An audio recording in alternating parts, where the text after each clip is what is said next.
Chapter 1886. Buddha and Bodhisattva are all watching. Fan Rian struggled to maintain her composure, her heart in turmoil. Despite 2 days passing, the memory of the stinging slaps still haunted her. She had to plaster on layers of makeup to conceal the bruises on her face, and the lingering pain served as a constant reminder of her mission. But they couldn't afford to overlook Xianxia. Were those individuals still around? How could they apprehend Xianxia? The uncertainty gnawed at her, every moment agonizing. Unable to bear it any longer, Fan Rian resolved to take action. After some contemplation, she devised a plan. First, she persuaded second sister-in-law to return to the rest area under the pretense of fetching tea leaves and tea sets. Then, she ventured to the renowned bonsai garden within the intermediate section of Xianxia Monastery to make preparations.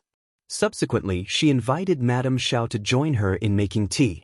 Second Mrs. Fan found the idea agreeable and promptly departed. In a stroke of luck, Fan Rian accidentally collided with First Madame Fan once more. Although she narrowly avoided hitting a pillar, her hair was left askew from the impact. Maintaining the image of a dignified mistress of the household was paramount, and having her hair askew was undignified.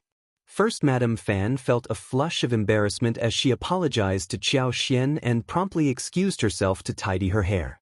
With the departure of the two Mrs. Fan, before Fan Rian could speak, Xianxia cast a glance at the Fan family's young ladies and kindly reassured them, "Go and enjoy yourselves, don't worry." The young misses of the Fan family, already eager to explore, breathed a collective sigh of relief and quickly departed with their maidservants. Now, only Xianxia, Mian, Fan Rian, and her maids remained. Xianxia flashed a smile at Fan Rian. Under Xiaoxian's gaze, Fan Rian felt a twinge of panic. She couldn't shake the feeling that Xianxia had sensed something, but upon reflection, she dismissed it as paranoia. Surely, if Xianxia truly suspected her, she wouldn't have agreed to come to Xianxia Monastery in the first place. Suppressing her unease, Fan Rian smiled and invited Xianxia to continue their activities. Xianxia happily agreed.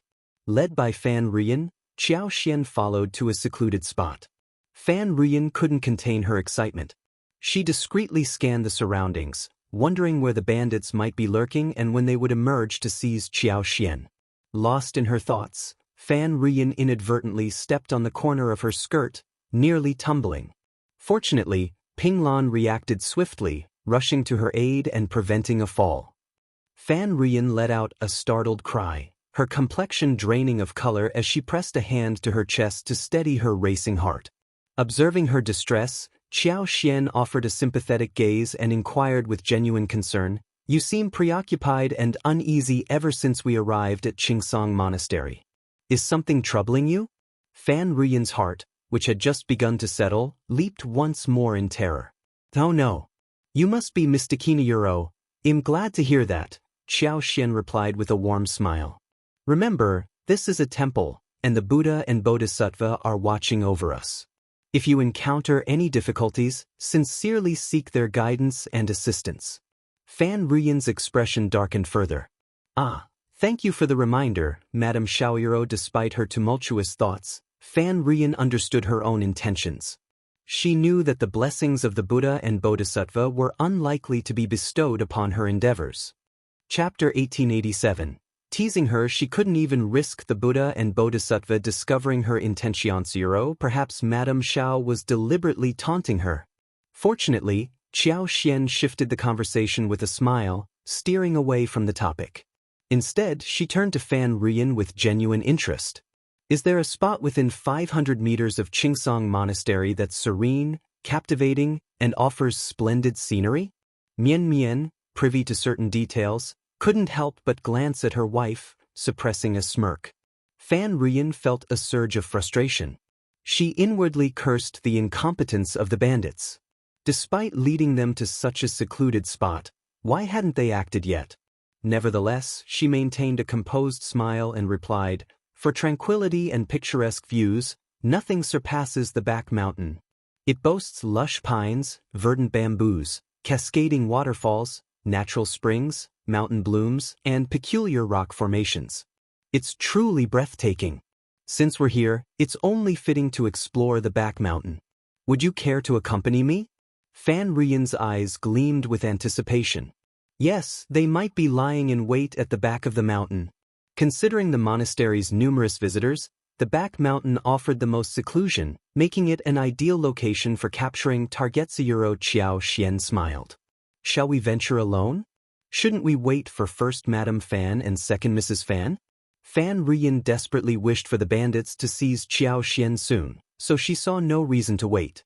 With a smile, she suggested, "We can proceed without my sister-in-laws, Madame Xiao. My company should suffice." "Oh Hayuro, please, Madame Xiao." Xiao glanced at her and replied casually, "Actually, my husband advised against visiting the back mountain before I came here. He mentioned that the back mountain isn't safe, and it could lead to trouble if anything were to happen. While the surroundings are serene, they're also quite isolated."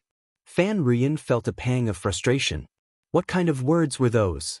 However, Xiaoxian's refusal only fueled Fan Rian's conviction that the mountain bandits were indeed lurking there. "Your husband is overly cautious. This is Qingsong Monastery, a renowned ancient temple in Nan's province. The back mountain is routinely tended to by the monastery's masters. How could there be any danger? With the lush greenery and picturesque landscapes this time of year, it would be a shame not to explore them. Madame Xiao, won't you reconsider?" Fan Rian pleaded. "I understand, Euro." Xiao feigned contemplation. Seeing an opportunity, Fan Rian persisted, doing her utmost to coax Xiao into accompanying her to the back mountain, even resorting to flattery. Amused by Fan Rian's evident anxiety, Xiao found the situation rather amusing. Although she secretly desired to visit the back mountain, she knew she would be the one handling any potential threats. There was no chance of others overpowering her. However, she dreaded her husband's wrath.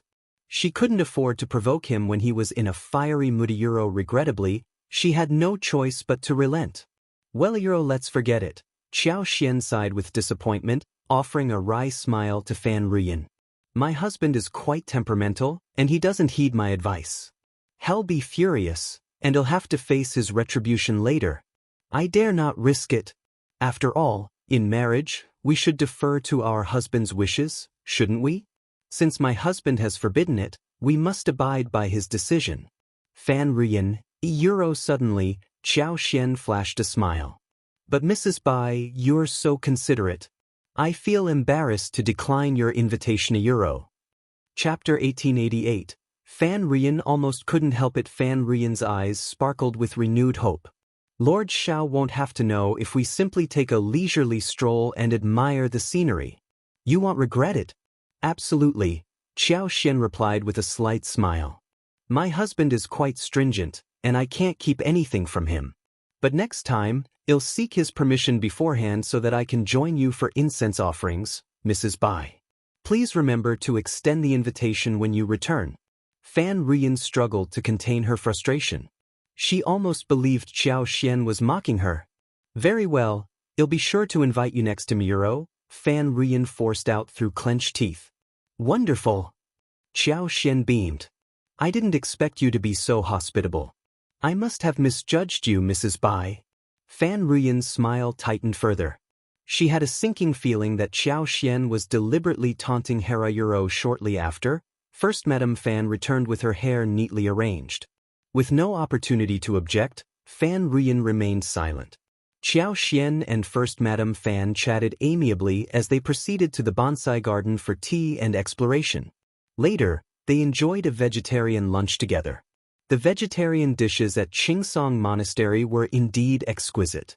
Each dish, from the savory mushrooms and wild fungi to the delectable dried bamboo shoots and stir-fried snow vegetables, was prepared with utmost care.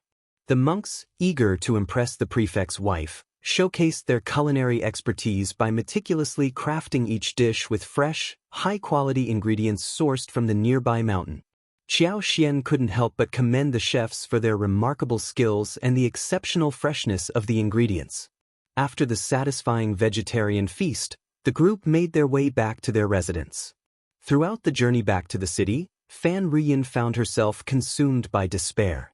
With each passing moment, her heart sank deeper. As the carriage drew nearer to An's prefecture city, any remaining glimmer of hope within Fan Rian faded away entirely. Impossibly what had gone wrong? Had the bandits not made their move at Xianxia Monastery at all? Why was there no sign of their presence? As they bid farewell, Xiao Xian cast a smile towards her sister-in-law and expressed her gratitude. Thank you for your hospitality, Mrs. Fan. First Madame Fan and second Mrs. Fan were also visibly pleased, responding humbly with smiles. Meanwhile, Fan Rian struggled to force a smile, her expression more akin to a grimace than a grin. Upon returning to the state office, Xiao Xian was met by Xiao Yunduan, who awaited her outside the gates. Their eyes met, and smiles graced their faces. Xiao Yunduan swept her off the wagon, refusing to release her as he enveloped her in his embrace. With a smile, he inquired, "How was your outing? Did you enjoy yourself?" "Absolutely," Xiao Xian affirmed, returning his smile before teasing, "And what about you? Did you accomplish anything?"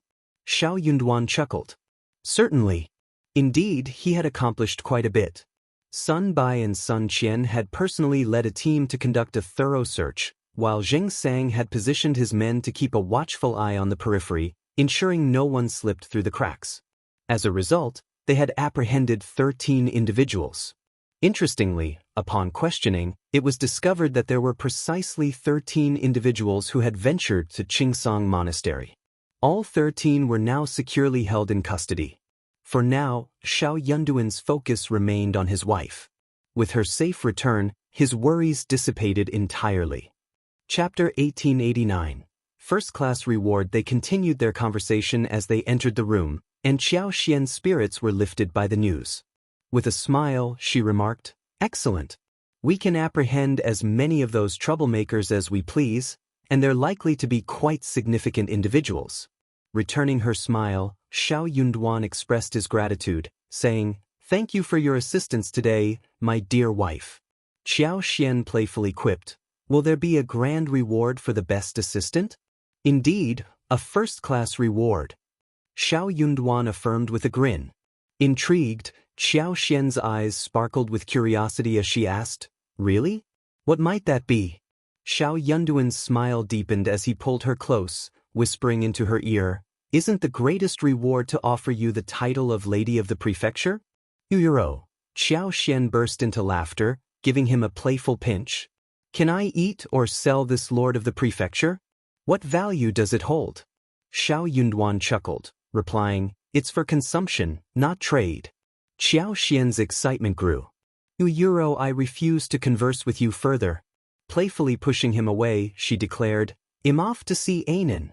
The audacity of that man was truly astounding, becoming increasingly shameless by the day. Fan Rian couldn't bear it any longer. She decided it was time to see her son, whom she had missed dearly throughout the day. Xiao Yunduan followed her, accompanying her to their son's side. Their little boy had grown remarkably since birth, his chubby cheeks flushed, and his bright eyes twinkling with joy upon seeing his parents. He kicked his tiny feet enthusiastically, waved his delicate hands, and babbled happily.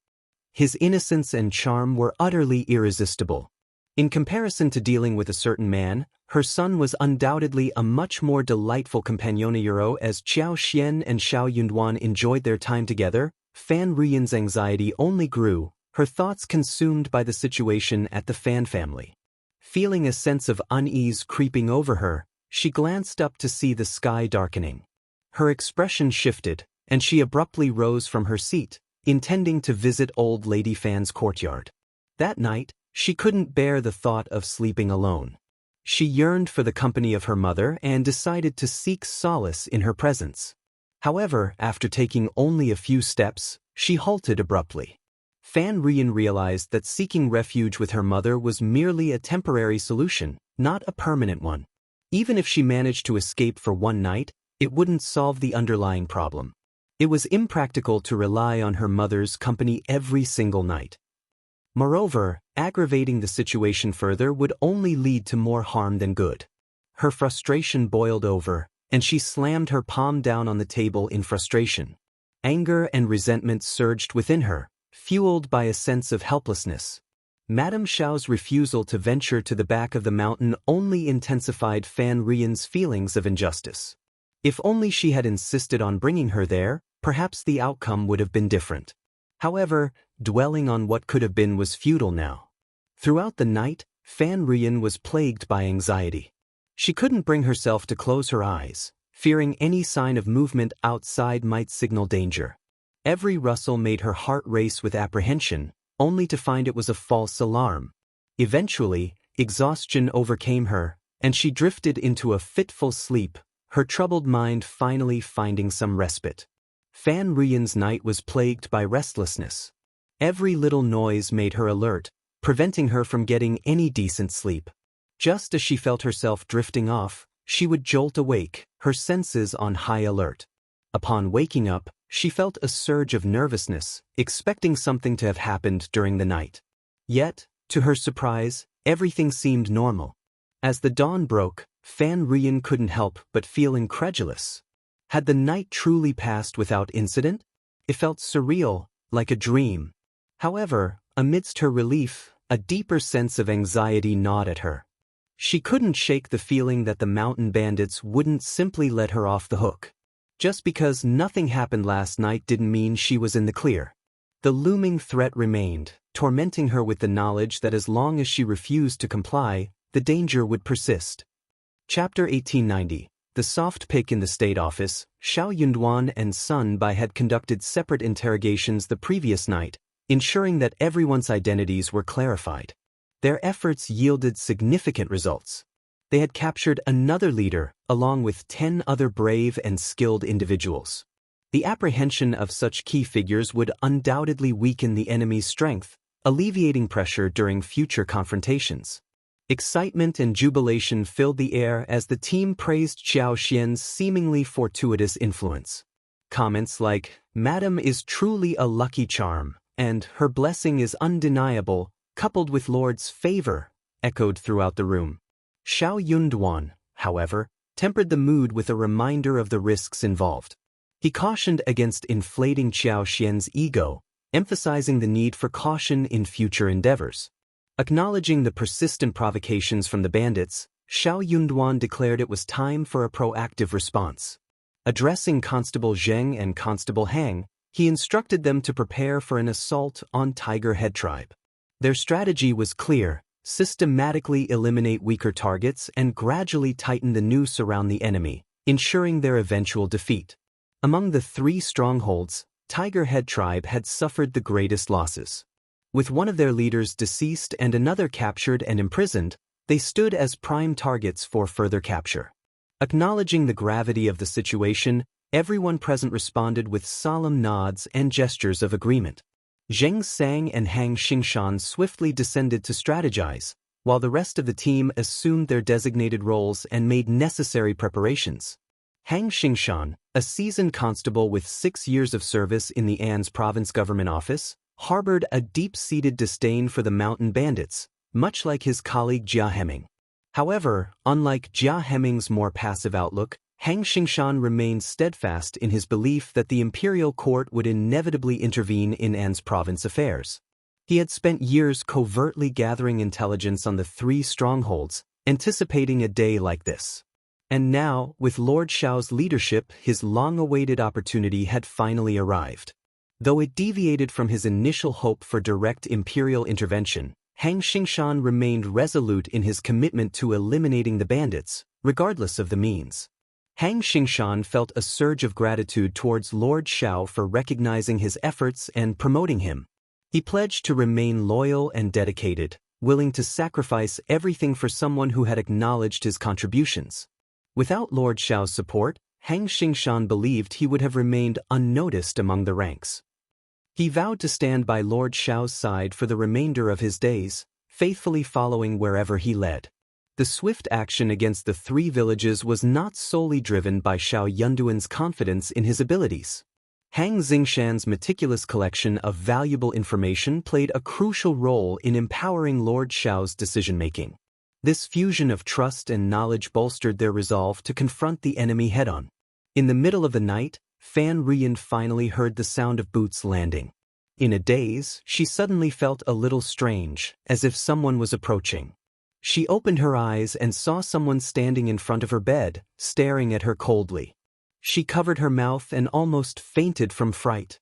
Who are you, Euro? It was two people. She didn't know any of them. The two of them did not look good. Their cold gazes wished they could cut her into pieces. What happened in Xianxia Monastery? Tell me everything honestly and clearly. Don't miss a single detail. Tell me quickly. Chapter 1891. Interrogation. The attendees that evening comprised the leader of the Tiger Head tribe and the second-in-command of the Min family tribe. 2 days prior, Min Si had returned, adamant about bringing his original followers to abduct Madame Xiao. Despite efforts to dissuade him, his pride prevailed, and his companions could only acquiesce. Confident in his vigilance, Min Si believed he could evade any trouble unscathed. However, to his surprise, none of them returned the following day, nor did anyone return the day after. The sudden turn of events left everyone incredulous. Suspicions turned toward the local official, whom they accused of foul play. Frustration boiled over as curses filled the mountain air, and in their rage, furniture was shattered. Was their visit tonight directed towards Fan Rian? Fan Rian hastily explained, "I've taken her to Qingsong Monastery as instructed, but no one showed up. Don't blame me, Euro, I've fulfilled my part." Enough! Snapped the Tiger Head tribe leader impatiently. Tell us precisely what transpired at Qingsong Monastery that day. Leave nothing out. Fan Rian found herself compelled to suppress her grievances and recount every detail of the previous day's events. As she spoke, the furrows in the brows of her audience deepened, their expressions morphing into clear displeasure and disdain. Despite their impatience and occasional snide remarks, Yi Jian endured and listened attentively.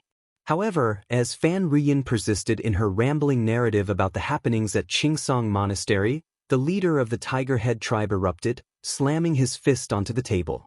Enough with the trivialities. Speak something of substance, woman. Startled, Fan Rian faltered. She couldn't discern her mistake. Yet, she dared not retaliate in anger. Instead, she swallowed her frustration and pressed on, filled with regret and trepidation, realizing the grave consequences of her actions. As her tale concluded amidst continued curses, Fan Rian pondered the formidable entity she had unwittingly provoked. The dissatisfaction between the two of them only intensified. That's all you have to say? I am sorry, that's Euro, useless. The Tiger Head tribe leader's reprimand was sharp. Are you as dumb as a rock? Our people are missing, and you didn't think to investigate? Damn it. How did the officials find out? Did you betray us?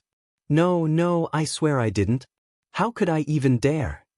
Fan Rian shrank into herself, trembling with fear. She truly feared these individuals. Witnessing her fear, a slap landed on her face, stinging with burning indignation. The Min family tribe's second-in-command intervened. Qing, calm down. I doubt this fool has the guts. Fan Rian bit her lip, casting her gaze downward with sullen resignation. She silently retorted, You may call me a fool, but you're no better, always getting captured. Euro fury flickered in the Tiger Head tribe leader's eyes as he glared at Fan Rian. He longed to unleash his anger upon her, but rescuing her remained the top priority. Find another way to lure that official's wife out of the city. What? Euro Fan Rian appeared on the verge of tears. Scurried Euro, I fear it won't be simply Euro. After coaxing her out of the city numerous times, I worry she'll become suspicious. The Min family tribe's second-in-command cast a disdainful glance her way.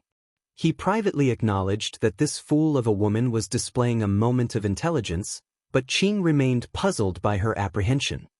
Chapter 1892. Bringing Mrs. Guan in. Not only was she suspicious now, but she had been suspicious all along. Wasn't the incident at Qingsong Monastery evidence enough?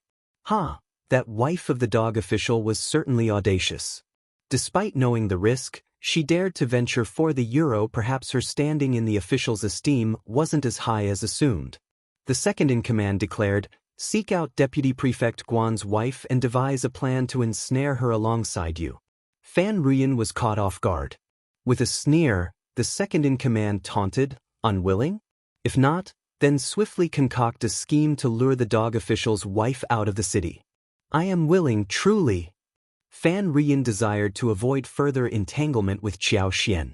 She asserted without hesitation, Mrs. Guan harbors immense disdain for that foolish couple. Shall undoubtedly assist us. The second-in-command remained silent. Whether she was willing or not might not be within her control. You'll meet with her tomorrow. Understood, Euro. Remember, you must go. You must convince her or else. With a sneer, the second-in-command forcibly led away the scowling leader of the Tiger Head tribe. Fan Rian slumped against the headboard, her body trembling as she struggled to catch her breath. After some time, she regained her composure, though her spirit remained drained. The weight of regret fueled her anger, intensifying her desire for Xiao Xian and Xiao Yunduan to face consequences. Their failure to do so would only deepen her disappointment. Every passing day felt interminable, pushing her to the brink of collapse. It was yet another night of sleeplessness. The following morning, Fan Rian awoke with dark circles under her eyes, her mind clouded and energy depleted. Reluctant to present herself in such a state, she adorned her hair with life pinglan, the golden hairpins and colorful silk flowers adding a semblance of vitality. Her face was concealed beneath a heavy layer of makeup. Surveying her appearance, she found solace in her semblance of beauty, resigning herself to the task at hand. Mrs. Guan harbored resentment, her disdain for Xiao Xian and Xiao Yunduan palpable. To Fan Rian's surprise, her attempts at persuasion yielded unexpected success. The government had officially declared war on the mountain bandits. Despite their victory in the initial skirmish, Mrs. Guan and even Scribe Guan remained skeptical of the government's purported strength. As Scribe Guan put it, how capable is the government, truly? They may deceive others, but not me. Both harbored doubts, believing the government's claims to be exaggerated and suspecting Xiao Yunduan of merely indulging in self-aggrandizement. They anticipated his imminent downfall. The resilience of the three bandit strongholds, impervious to previous government attempts at destruction, only bolstered their skepticism. Xiao Yunduan's recent arrival only served to heighten their doubts. Who was he to triumph over the entrenched mountain bandits? Convinced of Xiao Yunduan's impending failure, Mrs. Guan readily agreed to collaborate without hesitation, mobilizing the bandits for action. Facing financial constraints, Fan Rian offered to cover the expenses herself. She wagered that with Xiao Yunduan's downfall, Scribe Guan would emerge triumphant, possibly even ascending to the role of prefect. At that point, financial worries would become a thing of the past. When the time came, Mrs. Guan vowed to repay her debt. Yet there was a matter to settle first. Wouldn't it be ideal if he were absolved of guilt? With receipt in hand, Fan Rian approached Mrs. Guan, charming her with a smile and prompting her to sign.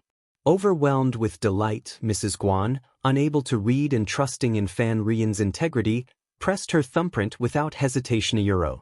Chapter 1893. Tricked Fan Rian couldn't help but regard Mrs. Guan with a newfound kindness, her smile deepening. She no longer felt alone in her struggle. She finally had an ally to share her burdens with. However, the next day, when Fan Rian met Mrs. Guan in the city courtyard as arranged, she was shocked to find the second-in-command of the Min family tribe and the head of the Tiger Head tribe accompanying her. As she listened to their arrogant demands and learned of their identities, she was left dumbfounded. Initially, Mrs. Guan was furious and adamantly refused their requests. She argued that since she had paid them, they should be the ones to carry out the tasks. The idea of her husband becoming a spy was unthinkable and taboo. The repercussions of such an act being discovered would not only ruin his career but could also result in his family being expelled. Furthermore, Mrs. Guan realized that by agreeing to their demands, she inadvertently implicated herself in front of Fan Rian. She understood the gravity of the situation only after comprehending the document she had signed and stamped the previous day, feeling as though she had been struck by lightning. In her anger and frustration, Mrs. Guan lashed out at Fan Rian, accusing her of deceit. You tricked me."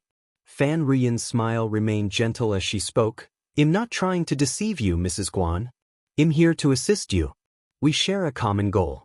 Don't you desire the demise of Xiao Xian and Xiao Yunduan?" Mrs. Guan was left speechless, acknowledging the truth in Fan Rian's words, albeit unspoken.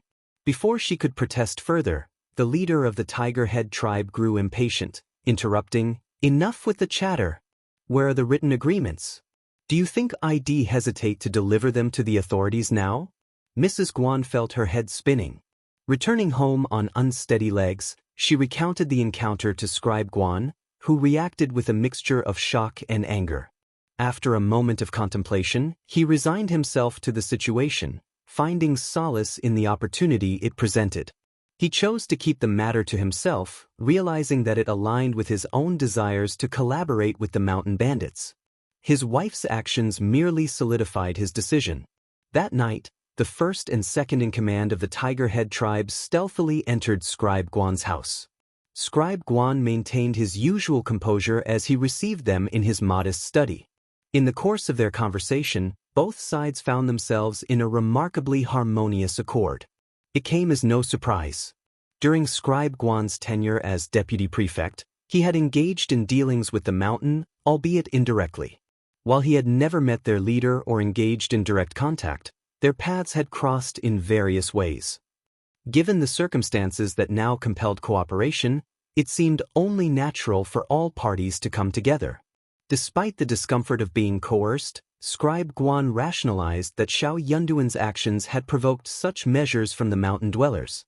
Viewing it from this perspective, the arrangement became more palatably a euro before long, an agreement was reached. The leader of the Tiger Head tribe would assist in eliminating Xiao Yunduan, staging his demise as an accident. Such a resolution would spare the province considerable trouble and provide the court with a plausible explanation. He resolved to ascertain the whereabouts of Xiao Yunduan's incarcerated associates with utmost urgency.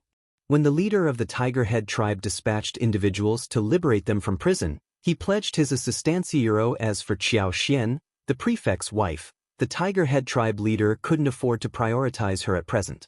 With Xiao Yunduan eliminated, her significance would diminish even further. Her behavior baffled them.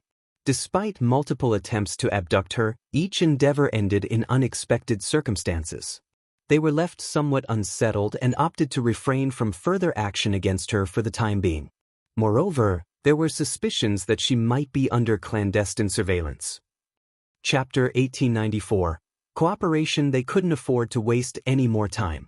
Swiftly rescuing their captured comrades from the clutches of the officials became their top priority.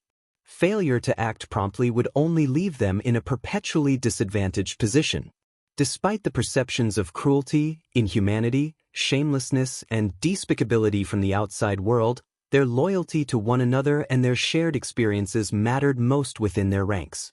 Ignoring the plight of their captured brethren and defying the government's authority would essentially equate to their betrayal and demise. Such actions would undoubtedly breed disillusionment among their comrades, potentially leading to the disintegration of their entire community. Aware of potential dissenting voices within their midst, they understood the dire consequences of inaction. Should dissent prevail, their fate would be sealed, even without the government's intervention. Scribe Guan, recognizing his ability to gather intelligence and collaborate with them, saw an opportunity to leverage his past influence. Despite his current position as a lowly scribe, his years as deputy prefect had left him with allies, individuals indebted to him, and those aware of others' weaknesses. It was the perfect moment to capitalize on these connections. With minimal effort, Scribe Guan obtained precise information regarding the captives' whereabouts. He promptly contacted them, advising them to prepare themselves, as reinforcements from the mountain were on their way to effect their rescue. When the leader of the Tiger Head tribe and the second-in-command of the Min tribe received the news, they promptly scheduled a midnight meeting with Deputy Prefect Guan 2 days later. A villager would be dispatched to initiate a breakout from the prison, and they requested Deputy Prefect Guan to make the necessary arrangements. Their plan included setting fires in the state office and ensuring the jailers were intoxicated beforehand. Deputy Prefect Guan readily agreed to their proposal. On the appointed night, chaos erupted within the expansive state office. Approximately 50 to 60 individuals from the 3 villages assembled. As flames engulfed the deputy prefect's office, they launched a coordinated assault on the office's rear courtyard. Despite Scribe Guan's arrangements for them to access the designated prison, they bypassed it entirely and headed directly to the east yard where Xiao Yunduan and Xiao Xian were housed. Their distrust of Scribe Guan ran deep. They couldn't fathom why a man under scrutiny by the authorities, particularly one despised by Xiao Yunduan, wouldn't be under surveillance himself. Having been deceived once before, they refused to be duped again. Falling for the same trick twice would be sheer folly on their part. During this special period, Zheng Sang and the others all lived in the state office, including the dozens of people sent by Meng Wanfu. Since they had already been officially exposed, there was no need to split up and hide. They also lived in the state office to protect the safety of the state office and prevent prison break-ins. Thus, although the other party's attacks were swift and fierce, Zheng Sang and the others were experienced. Wu Guan, Wei San, and the others who were patrolling the night would block the first wave of attacks. Just as they were about to be defeated, Sun Bai, Yi, Wei Wu, and the others had already arrived. Hang Xingshan directed the bailiffs and servants to extinguish the flames spreading throughout the premises, while Sun Qian led a contingent to lie in wait outside the prison, ready to thwart any attempted break-ins. Inside the bedroom of the east yard, Xiao Yunduan and Xiao Xian were together, the latter cradling Anan in her arms. The maids stood by silently, their presence a calm contrast to the chaos outside. As the flames danced outside, casting erratic shadows, the clash of swords echoed through the night. Despite the tension in the air, panic was notably absent within the confines of the room. Anan slept peacefully in Xiao Xian's embrace, her serene countenance a stark contrast to the turmoil outside. After more than 2 hours, the cacophony gradually subsided until silence reigned once more. Chapter 1895. Sudden Attack. Aftermath. Sun Bai entered the house and relayed through the bedroom door curtain, "My lord, the intruders have retreated. I've dispatched men to pursue them, but it's uncertain if any remain hidden within the state office. For now, it's best for you and madam to remain indoors. I've already ordered a thorough search of the east courtyard, and no irregularities have been found. I'll manage the aftermath immediately. Yi will lead the guards to patrol the east courtyard. You can rest assured, my lord and madam." Xiao Yunduan nodded. "Proceed with the necessary arrangements. Assign men to patrol the city and advise the populace to remain vigilant and restrict unnecessary outings. Strengthen security at the city gate, opening it at dawn for inspection of all entering and exiting individuals. Detain anyone arousing suspicion. If manpower is lacking, enlist aid from local guards and the first in charge to bolster our efforts at the city gate." Sun Bai was taken aback, his face breaking into a pleased smile. "My lord's strategy is ingenious. We won't lack for manpower." While entry into the state government office was impossible, stationing reliable individuals to patrol and guard the city gate was entirely feasible. A mere 2 bailiffs could lead the team. Sun Bai hastened to implement the directives, while Xiao Yunduan instructed Li Xia and the others to rest. He entrusted Anan to the nanny's care, then took Xiao Xian in his arms, smiling reassuringly, "My dear, you've stayed awake half the night. It's time for you to rest as well. Sleep soundly." Xiao Xian agreed with a smile and settled down beside him. Outside, the bailiffs swiftly commenced the cleanup process, diligently addressing the aftermath of the chaos. The aftermath in the east courtyard, where the fire had raged, demanded immediate attention. Despite being extinguished, it left a disarray that required thorough tidying. The aftermath of the intense conflict left behind a scene of devastation. Numerous mountain bandits lay strewn across the ground, their weapons scattered amidst pools of blood, painting a grim tableau of the recent skirmish.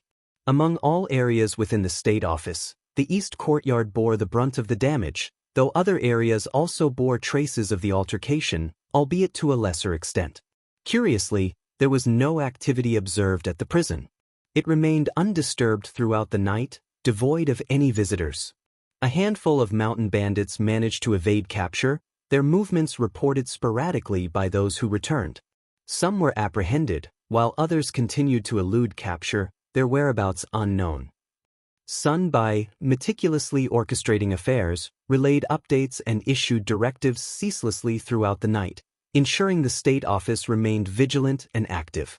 Unbeknownst to all, once Sun Bai had effectively stabilized the situation, he and Yi remained behind to oversee operations. Meanwhile, Sun Qian, Zheng Sang, Wu Guan, Hang Xingshan, Yang Mu, Wei San, Wei Wu, and their cohorts, accompanied by a contingent of subordinates and bailiffs totaling approximately 120 individuals, quietly departed the city under the cover of night. After traveling more than 20 miles from the city, the group disembarked from their carriages one by one. They dispersed into the surrounding mountain ranges, advancing stealthily toward the Tiger Head tribe from 3 different directions. Little did anyone in the 3 villages suspect that Xiao Yunduan would dare to launch an attack on their villages before fully quelling the situation at the state office. Their lack of preparedness would undoubtedly exact a devastating taliuro as dawn approached. News of the previous night's events spread rapidly throughout the city. Rumors circulated that mountain bandits had infiltrated, only to suffer a resounding defeat during their assault on the state government office. More than 10 assailants had managed to escape, but 11 had already been apprehended. Authorities continued their efforts to capture the remaining 4 or 5 fugitives. Given the ruthless and cunning nature of the mountain bandits, the populace was urged to prioritize self-protection. They were advised against unnecessary outings, especially alone or in sparsely populated areas. Suspected individuals were to be discreetly reported to the patrol team, with a promise of a reward of 10 taels of silver for each successful tip-off. Upon hearing this incentive, the common folk felt emboldened and motivated to aid in the apprehension efforts. Chapter 1896. Can't leave the city. The common folk harbored a natural fear of mountain bandits, but seeing their weakness firsthand, they appeared more akin to street rats, cowering from the authorities. With the allure of 10 taels of silver and the visible presence of patrols led by bailiffs, the once feared bandits seemed less intimidating to the populace. The tantalizing promise of 10 taels of silver proved irresistible. In less than half a day, 3 more mountain bandits fell into the clutches of officials and vigilant commoners, who left no stone unturned in their pursuit. Remarkably, 2 of the captives were apprehended thanks to tips from the common folk. News of these apprehensions swiftly spread throughout the city, further emboldening and energizing its inhabitants. The mountain bandits, once perceived as formidable adversaries, now seemed decidedly less fearsome, mere mortals subject to capture like any other criminals. Eager citizens scanned the streets vigilantly, some even forming groups to patrol and explore remote alleys in hopes of earning the coveted 10 taels of silver. The unexpected turn of events left Xiao Yunduan and his cohorts in a state of disbelief, unsure whether to laugh or cry at the unforeseen outcome. Meanwhile, in Fan Ruyan's bedroom, the leader of the Tiger Head tribe, second-in-charge Min, and 2 other key figures of the mountain stronghold remained concealed, their presence unbeknownst to anyone in the office. In a corner of the room, Fan Ruyan trembled, her form huddled and bruised. The 4 individuals present bore visible signs of injury. The leader of the Tiger Head tribe sported a lengthy scar across his face, while another suffered from a sizable arm wound, hastily bandaged and stained with blood. The remaining 2, though their injuries remained obscured beneath their bloodied attire, emitted an aura of pain and distress. The room reeked of blood mingled with the scent of incense wafting from the burner on the table, contributing to an atmosphere fraught with dread. Fan Ruyan's trembling wasn't merely from fear. She had endured 2 slaps to her face and 2 to her body, yet she dared not cry out in pain or leave her corner. She understood she was a target for their wrath, a punching bag for their frustrations. Her realization of the dire consequences of her actions filled her with profound regret. She had naively courted danger, now trapped in a situation from which escape seemed impossible. 2 days had elapsed, yet the city remained under stringent scrutiny. Venturing beyond the confines of Fan Manor seemed an insurmountable risk, a luxury denied amidst the ongoing search. Under Xiao Yunduan's rigorous surveillance, leaving the confines of Fan Manor would inevitably lead to discovery. Despite their confidence in Fan Ruyan's loyalty, the sense of entrapment gnawed at their nerves. Unaware of the Tiger Head tribe's demise, they remained oblivious to their own imminent downfall. Hang Xingshan's chance discovery of a remote path leading to the rear of the Tiger Head tribe provided a glimmer of hope. Though treacherous and perilous, the path offered a potential means of escape. Gathering their courage, the group of over 30 individuals embarked on a precarious journey, scaling the back mountains of the Tiger Head tribe under the cover of twilight. Their intrusion did not go unnoticed. Sentry posts at the rear of the mountain detected their presence, but before any alarm could be raised, they met a swift demise at the hands of Hang Xingshan and his cohorts. Under the cover of darkness, Hang Xingshan and his companions infiltrated the Tiger Head tribe from the rear of the mountain, silently setting up an ambush. In the dead of night, they stealthily advanced, swiftly dispatching any adversaries in their path while igniting fires to sow chaos within the tribe. Seizing the opportunity amidst the turmoil, another member of the group donned the attire of the fallen bandits, seamlessly blending in with the ranks of the intermediate bandits. Their guise allowed them to approach the front gate unhindered, facilitating its opening. Observing the sudden eruption of flames from their vantage point several miles away, Sun Qian and his cohorts sprang into action. Overcoming any opposition encountered along the way, they surged towards the Tiger Head tribe, joining forces with Hang Xingshan and his team to eliminate the bandits. Chapter 1897. Attack. The once formidable Tiger Head tribe had been significantly weakened, with its 3 leaders and 2 minor chiefs conspicuously absent. The losses sustained in the preceding skirmishes had already depleted 60 to 70% of their core forces. Faced with the sudden onslaught from government forces, they found themselves disoriented and unable to mount a cohesive defense. Amidst the chaos, a mass exodus ensued as survival became the paramount concern. Once the floodgates of flight were opened, the torrent of fleeing bandits proved unstoppable, signaling a decisive turning point in the conflict. By the break of dawn, the battle neared its conclusion. For those mountain bandits who managed to escape, safe passage was not guaranteed. Zheng Sang, Wei San, and their contingent of 30 individuals lay in wait on the fringes of the Tiger Head tribe, ensnaring any fugitives who fell into their trap. Though they labored diligently, Zheng Sang and Wei San lamented their insufficient numbers, ruining their inability to apprehend every fleeing bandit. Meanwhile, the officials corralled the panicked servants, bandits, and their families, binding them together and securing their temporary custody. With the mountain stronghold thoroughly searched, all structures were razed to the ground, and essential supplies commandeered. The captive individuals were then escorted down the mountain and delivered to Lord Shao in the city for interrogation and subsequent judgment. The annihilation of the Tiger Head tribe posed a formidable challenge, given its long-standing existence and entrenched operations. However, with limited manpower at their disposal, the government office faced a dilemma. Stationing a permanent garrison was unfeasible, and leaving too few defenders risked vulnerability to potential counterattacks from the Min family tribe and Liuhe Fort. Thus, the only recourse was to raze it to the ground. In this scenario, the advantages of a full-fledged army were evident. With an army, numerical considerations were secondary, enabling a swift occupation of the territory without undue constraint. Despite the urgency, caution prevailed. Concerns lingered regarding potential reprisals from Liuhe Fort and the Min family tribe following the escape and subsequent report of the bandits. While the likelihood of an immediate assault was deemed low, vigilance remained paramount. Consequently, the destruction, incineration, and search operations were conducted with meticulous attention to detail, ensuring no critical areas were overlooked. Key structures such as the front and rear gates, sentry towers, 3 fortresses, main hall, kitchen, warehouse, and living quarters were systematically dismantled or set ablaze, leaving no stone unturned in the eradication process. The captured individuals, numbering between 20 to 30, were pressed into labor to hasten the destruction of the mountain stronghold. With time pressing, they were swiftly escorted down the mountain under cover of night, returning to the city without delay.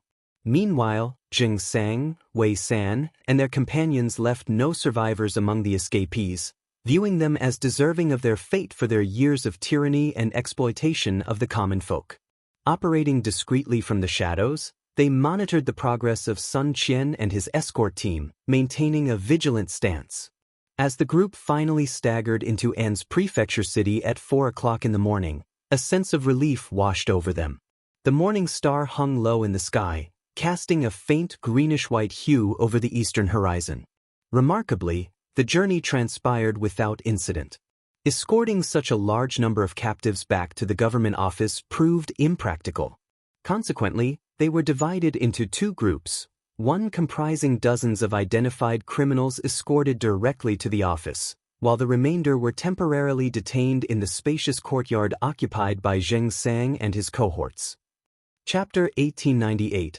A complete victory. Upon identification, the mountain bandits would undergo release and subsequent punishment, a process requiring ongoing surveillance and management.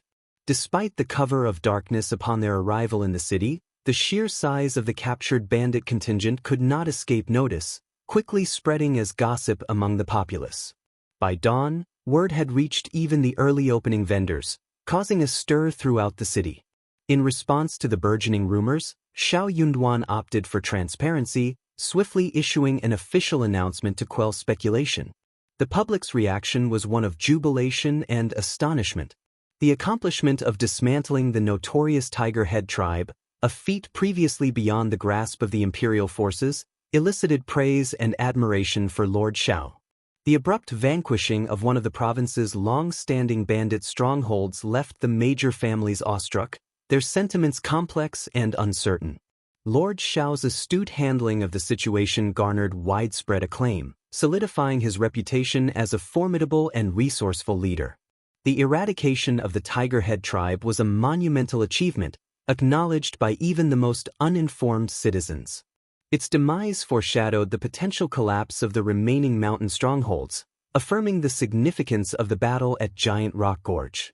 The officials' claims were vindicated, dispelling any doubts held by skeptical family clans. With hundreds of captives in custody, the looming specter of food scarcity and potential unrest demanded immediate attention. Xiao Yunduan entrusted the task to Jia Heming. Over the course of 3 days, Jia Heming meticulously categorized the captives, discerning between ordinary bandits, key figures, and support personnel. The ordinary bandits and leaders were to remain detained, while family members and servants were to be transferred to the nearest salt pan under county oversight, where they would undergo penance for their complicity in the banditry. Determining the duration of exemption varied for each individual, spanning from 3 to 10 years. However, outright release for these individuals was out of the question. Even if some were coerced into serving the mountain bandits, their time spent in such circumstances remained uncertain. Given the overwhelming workload of the state office, there was neither the manpower nor the time to scrutinize each captive's backstory thoroughly.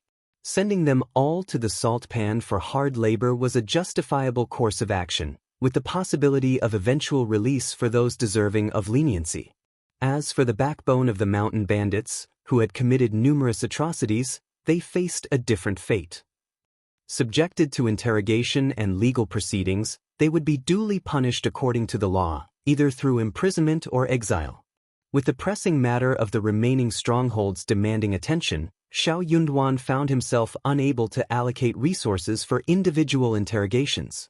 Instead, he resorted to locking up all captives, leaving 2 challenges still looming. As the government office grappled with the aftermath of the Tiger Head tribe's demise, Hang Xingshan, Wei San, and their cohorts remained tasked with covertly monitoring the Min family tribe and Liuhe Fort. Meanwhile, strict patrols and vigilant guards maintained security in An's continent's intermediate city. Stringent measures at the city gate prevented the second-in-charge of the Min family tribe and others from departing. Fearful of the consequences, Fan Ruyan refrained from disclosing the breach of Tiger Head tribe to its leaders. Uncertain of Xiao Yunduan's fate should they discover the distressing news, she braced herself for potential retaliation, growing increasingly apprehensive with each passing day. Chapter 1899. Be more specific. They were driving her to the brink of madness. Desperate to depart the city, she wished for nothing more than their swift exit, but her options were limited. The security at the city gate remained unbending. Even the carriages of the esteemed 3 families faced stringent scrutiny. There was no exception. Despite her overwhelming anxiety, She felt powerless in the midst of Fan Rian's frantic distress. Her worst fears materialized. Perhaps they had overheard the servants' discussions. Confronted with intense interrogation, Fan Rian dared not conceal the truth. She stuttered and quivered as she divulged everything with her confession. The second-in-command and the others were left dumbfounded. The leader of the Tiger Head tribe delivered a harsh kick and snarled, "Ridiculous! Absurd! Foolish woman, how dare you speak ill of our Tiger Head tribe? Do you wish to provoke your demise? Do you believe I want to snap your neck?" Fan Rian let out a piercing scream as she collapsed to the ground. A sheen of icy sweat coated her brow, and a sharp pang shot through her ribs. Without glancing, she sensed the ominous bruise forming. The leader of the Tiger Head tribe moved to advance and deliver a blow, but the second-in-command intervened, halting him. Turning towards Fan Rian, the second-in-command demanded, "Continue. Tell me everything. This foolish woman is surely fabricating tales. What could she possibly know? That wretched official must have concocted falsehoods to lure us out. Yes, that must be it. Our Tiger Head tribe's territory is perilous, easily defensible, impervious to attack by feeble government forces. It's inconceivable." Fan Rian quivered, stuttering, "I am as Clelesio, I've divulged all I know it's merely hearsay from beyond our realm Under the relentless interrogation of the second-in-command, she faltered, adding more details with a tremulous voice. Yet they all bore semblance to falsehoods. As for how the government managed to attack the Tiger Head tribe, not even Fan Rian, let alone the ordinary scribes in the government, would have any knowledge of such operations. It was undoubtedly a closely guarded secret. At this juncture, the second-in-command and the others grew even more agitated. They yearned to depart the city post-haste and return to the safety of their stockade. Only upon returning to the Min family tribe and Liuhe fort could they hope to unravel the intricacies of the situation. "Listen to me. By tomorrow at the latest, I must be out of this city, by any means necessary. Otherwise, it'll unleash chaos. Do you believe I won't be the first to draw blood?" The leader of the Tiger Head tribe seethed with frustration, his desire to exact vengeance palpable. Fan Rian's face drained of color in terror, her body trembling like an autumn leaf caught in a storm. The second-in-command addressed her sternly, "Did you hear that? Waste no time in devising a plan to facilitate our departure. Consider the consequences for your Fan family before entertaining any foolish notions." Fan Rian staggered, nearly collapsing to the ground. She managed to make her way out of the room and into the courtyard, where she found herself overwhelmed by dizziness and blurred vision. Darkness crept into her sight, threatening to engulf her. In a haze, she stumbled into Old Lady Fan's courtyard, her vacant expression unsettling the maidservants. Once upon a time, any display of fear or disarray from the maidservants would have earned them a swift and severe reprimand from Fan Rian. Yet today, she merely ignored them, her mind lost in a fog. Old Lady Fan reclined on a plush couch, her eyes half-lidded with rest.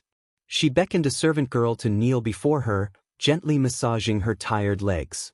Upon hearing Fan Rian's hollow voice, Old Lady Fan instinctively looked up, her surprise mirrored in her expression.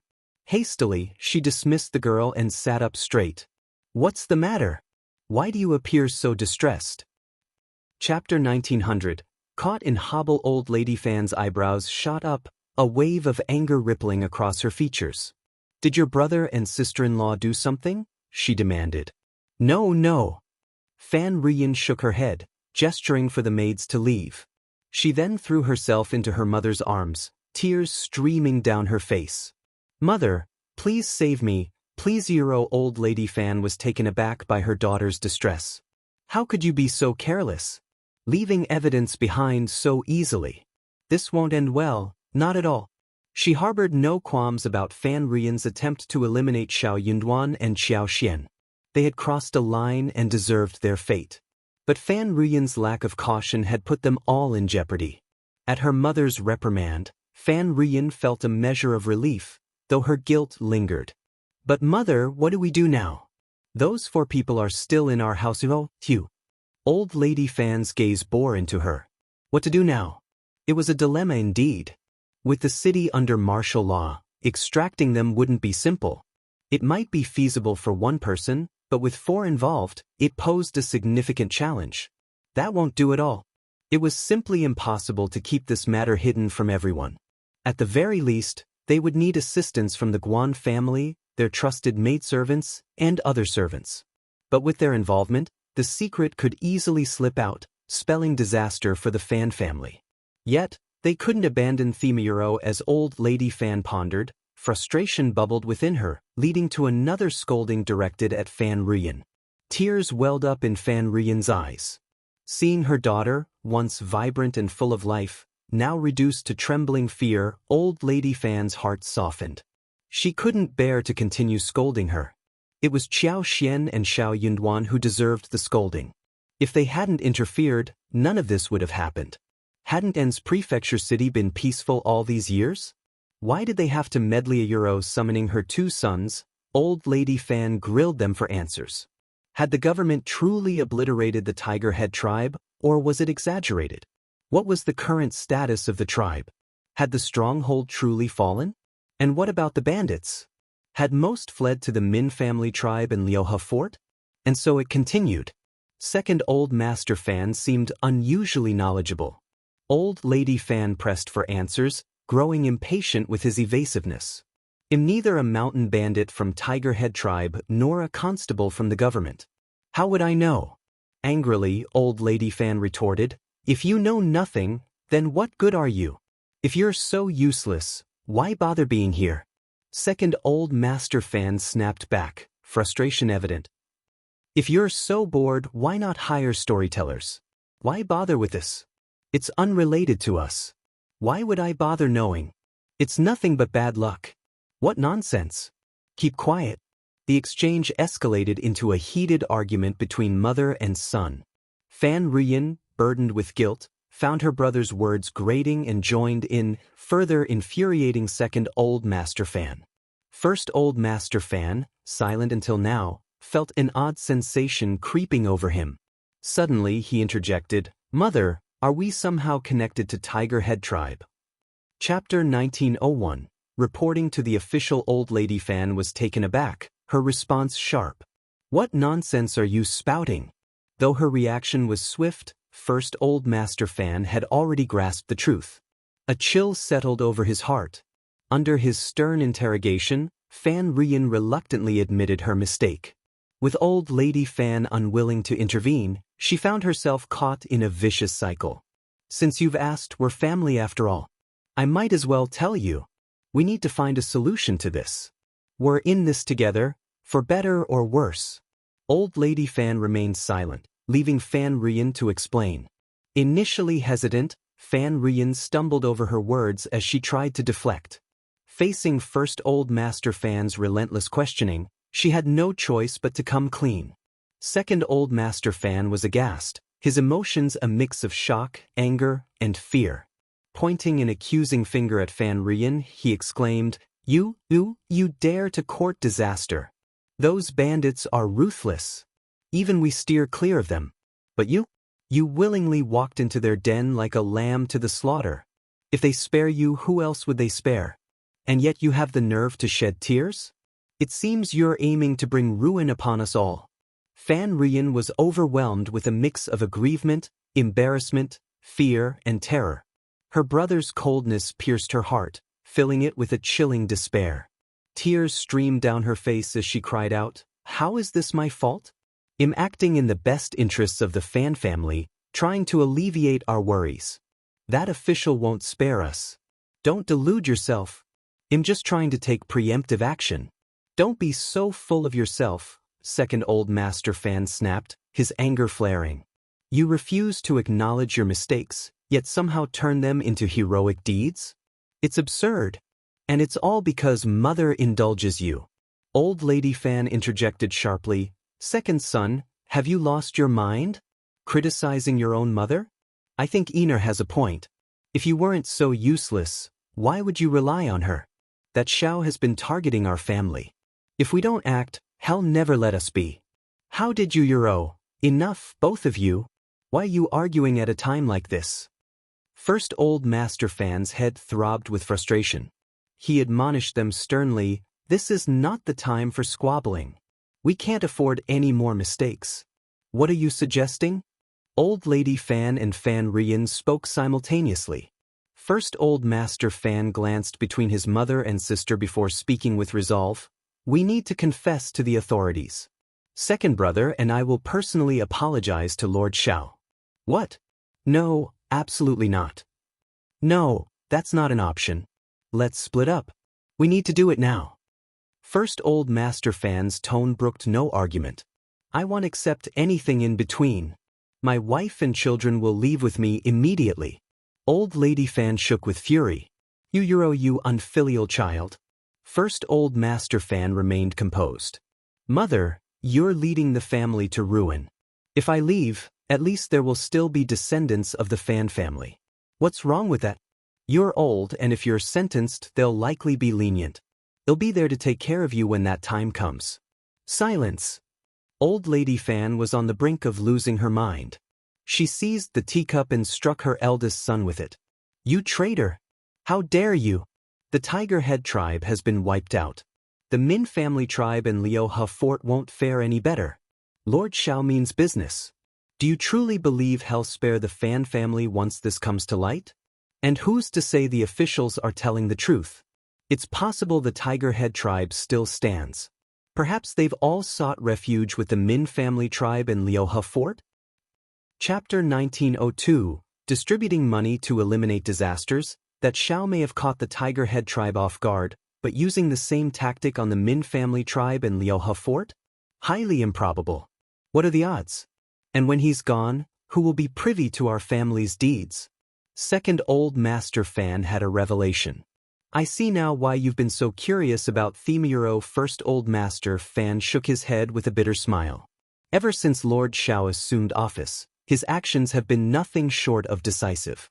Moreover, there were reports of hundreds of bandits and their families being escorted out of An's province. Witnesses abound.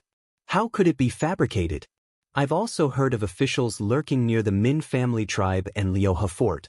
Those mountain bandits hardly dare to venture down. Lord Xiao's might is beyond measure. Even if he ultimately fails, the Min family tribe and Liu He fort won't emerge unscathed. At the very least, they'll suffer internal strife. And wouldn't the imperial court send troops to quell them then? Even if the court doesn't intervene, the Min family tribe and Liu He fort aren't exactly paragons of virtue. If we're deeply entangled, will they allow us to sever ties easily? Will we have to live under their threat indefinitely? Can Mother guarantee that the imperial court won't crush the bandits or that our secret won't come to light? Once exposed, our family will face plunder and exile. It's like a sword dangling over our heads. There were boundaries that shouldn't be crossed. In the past, even when the Fan clan negotiated with the mountain bandits, they knew when to stop. Both sides maintained a careful distance, ensuring no incriminating evidence exchanged hands. But Fan Ruyan's actions were foolish. Shed welcomed danger with open arms, inviting disaster. What made matters worse was her refusal to admit fault. She genuinely believed she was acting in the family's best interests. Her stubbornness grated on First Old Master Fan. He contemplated splitting up, even if it meant enduring hardship. Old Lady Fan was at a loss for words. Fan Ruyan, trembling, glanced at her mother and brothers, feeling a sense of unease. Finally, after a prolonged silence, Old Lady Fan spoke in a hushed tone. "If we report this to the authorities, will they not pursue the matter?" "Mom, quiet!" First Old Master Fan snapped at Fan Ruyan, resisting the urge to scoff at his mother's optimism. "How could the government not pursue this? Do you realize the gravity of our situation? But if we confess, even if they do, it's just forfeiting some assets and enduring a few punishments. It's far better than risking the annihilation of our entire family." Fan Ruyan interjected anxiously, "That's not acceptable. Can the Fan family still uphold its status as one of the 3 major families in An's province? Lord Xiao will demand a hefty price." First Old Master Fan shot her a cold glare. Being associated with banditry is a capital offense, punishable by confiscation, exile, or even execution. Do you still care about our family's reputation? What use are titles and possessions if you're dead? You won't even be able to hold on to those when the time comes. Fan Rian's complexion fluctuated between red and white, her heart throbbing painfully. She couldn't bear to continue, unable to meet first Old Master Fan's gaze. Second Old Master Fan winced, his teeth clenched in agony. I side with my elder brother Euro. What choice do I have? After a prolonged silence, Old Lady Fan sighed heavily. Forget it. I won't intervene. Do as you see fit. But I have one condition. Your sister has been coddled since childhood. I won't allow her to suffer. Chapter 1903. Apology. Tears streamed down Fan Rian's cheeks. Mathururo, the second Old Master Fan, cast a brief glance at Fan Rian, but remained silent. Despite his dissatisfaction, he couldn't bring himself to defy his mother, nor did he entertain the thought of sacrificing his sister. The first Old Master Fan sighed heavily and nodded. Sister, let it be. Do not involve yourself any further in this matter. In essence, the burden of this issue would fall upon the first Old Master Fan. Fan Rian, finally feeling a pang of guilt, murmured softly, Thank you, Elder brother Euro. Though the situation seemed resolved, Fan Rian still felt a lingering unease. With trepidation gripping her, she found herself unwilling to return to face the second-in-command and the others, and so she declared her intention to stay with her mother. Old Lady Fan consented. The first Old Master Fan pondered their predicament. He promptly instructed Fan Rian to return and pacify the others with some strategic information. Those individuals were inherently cunning and would undoubtedly be on high alert. If Fan Rian failed to return, their suspicions would be aroused, possibly leading to rash actions. Despite the presence of guards at home, they were no match for such cunning adversaries. The consequences of injury or death would be dire, and if the culprits escaped, the Fan family would be left to bear the weight of their transgressions. Fan Rian hesitated at the thought of returning. Once, facing the situation head-on seemed manageable, but now, having vocalized her fear, she found herself devoid of courage. She simply couldn't muster the strength to face it again. Fear gripped her tightly. The first Old Master Fan's frustration nearly reached its boiling point. The second Old Master Fan's anger was palpable. Why did fear suddenly strike you now? Were you not afraid when you first stumbled upon them? You showed no fear after sheltering them in our residence for days. Yet now, you claim to be afraid. Your timing couldn't be worse. You must maintain your facade convincingly. Failure to do so could spell disaster for our family. Reluctantly, Fan Rian beseeched the first Old Master Fan to hasten to the government for assistance. Despite her plea, she eventually found herself returning to the courtyard. Realizing the gravity of the situation, the first Old Master Fan wasted no time. He understood that prompt action was paramount to demonstrating sincerity. With his decision made, he promptly ordered the carriage prepared and set out without delay, heading straight for the government office. Xiao Yunduan found himself inundated with responsibilities, the court abuzz with activity. Unable to meet with the first Old Master Fan immediately, Xiao Yunduan received word, albeit at a considerable expense, that urgent matters required his attention. Xiao Yunduan didn't meet him until he received notification. Upon their encounter, the first Old Master Fan immediately dropped to his knees before Xiao Yunduan, performing 3 deep kowtows. As he lifted his head, a trickle of blood adorned his forehead, yet he seemed unaffected by the pain. With a solemn expression, he implored, Lord Xiao, I beg for your mercy. Tears streamed down the first Old Master Fan's face as he confessed, shouldering full responsibility for the ordeal. He admitted to succumbing to greed and foolishly harboring the mountain bandits in his home after being coerced by them.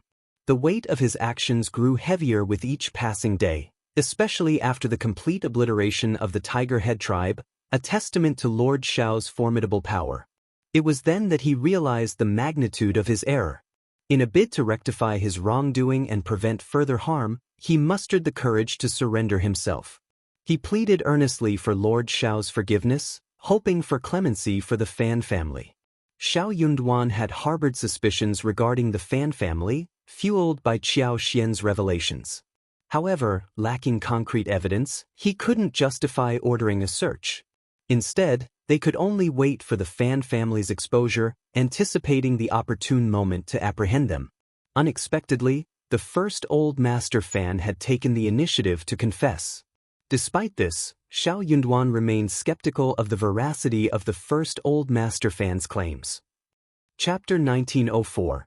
Punishment. In Xiao Yunduan's estimation, the notion of the first Old Master Fan committing such a foolish act seemed improbable, regardless of his perceived foolishness. Conversely, the second Old Master Fan appeared lacking in the courage required for such a scheme. In contrast, the woman seeking a husband appeared impulsive and arrogant, heedless of the consequences of her actions. However, given the first Old Master Fan's confession, Xiao Yunduan saw no need to expose him. Ultimately, the outcome remained unchanged, and it mattered little to him. It was advantageous that the first Old Master Fan willingly assumed responsibility. As the head of the family, his culpability would only exacerbate matters. The imperative task of apprehending the mountain bandits demanded immediate attention. Xiao Yunduan swiftly arranged for personnel to capture them from the Fan family. Turning his attention back to the first Old Master Fan, Xiao Yunduan spoke gravely. Banditry is a grave offense, punishable by confiscation, exile, or execution. Even if you acknowledge your wrongdoing, death cannot be evaded. Do you confess?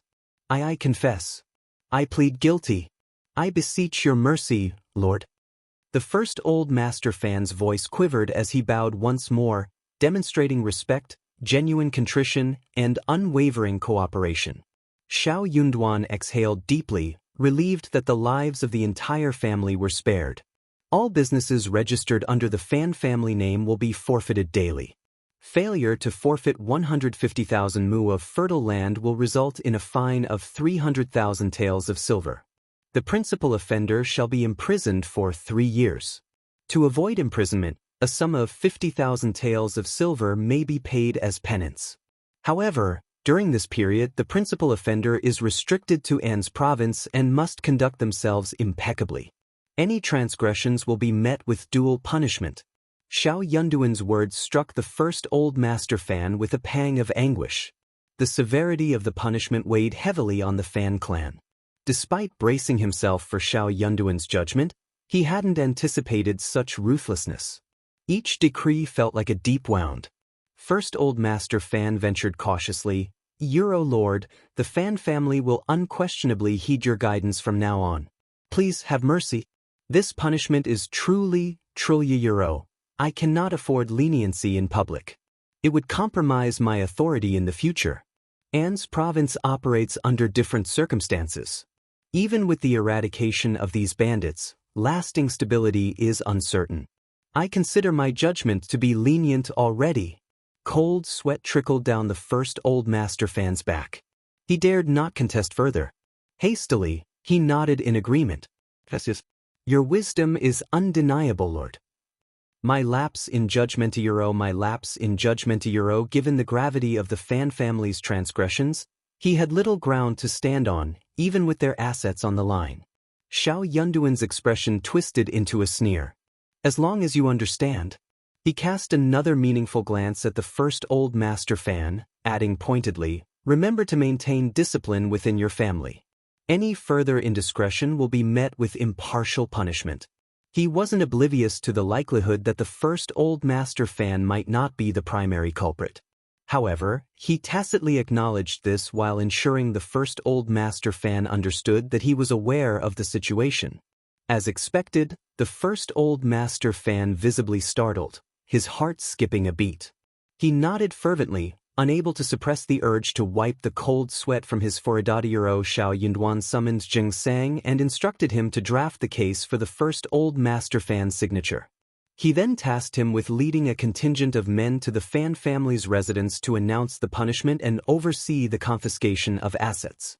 Additionally, Xiao Yunduan directed another scribe to swiftly prepare a document, making multiple copies, sealing them, and distributing them throughout the city, including at the city gate. The severity of the Fan family's offense demanded public acknowledgement and explanation, lest rumors and falsehoods spread, particularly considering the character of Old Lady Fan and Fan Ruyan.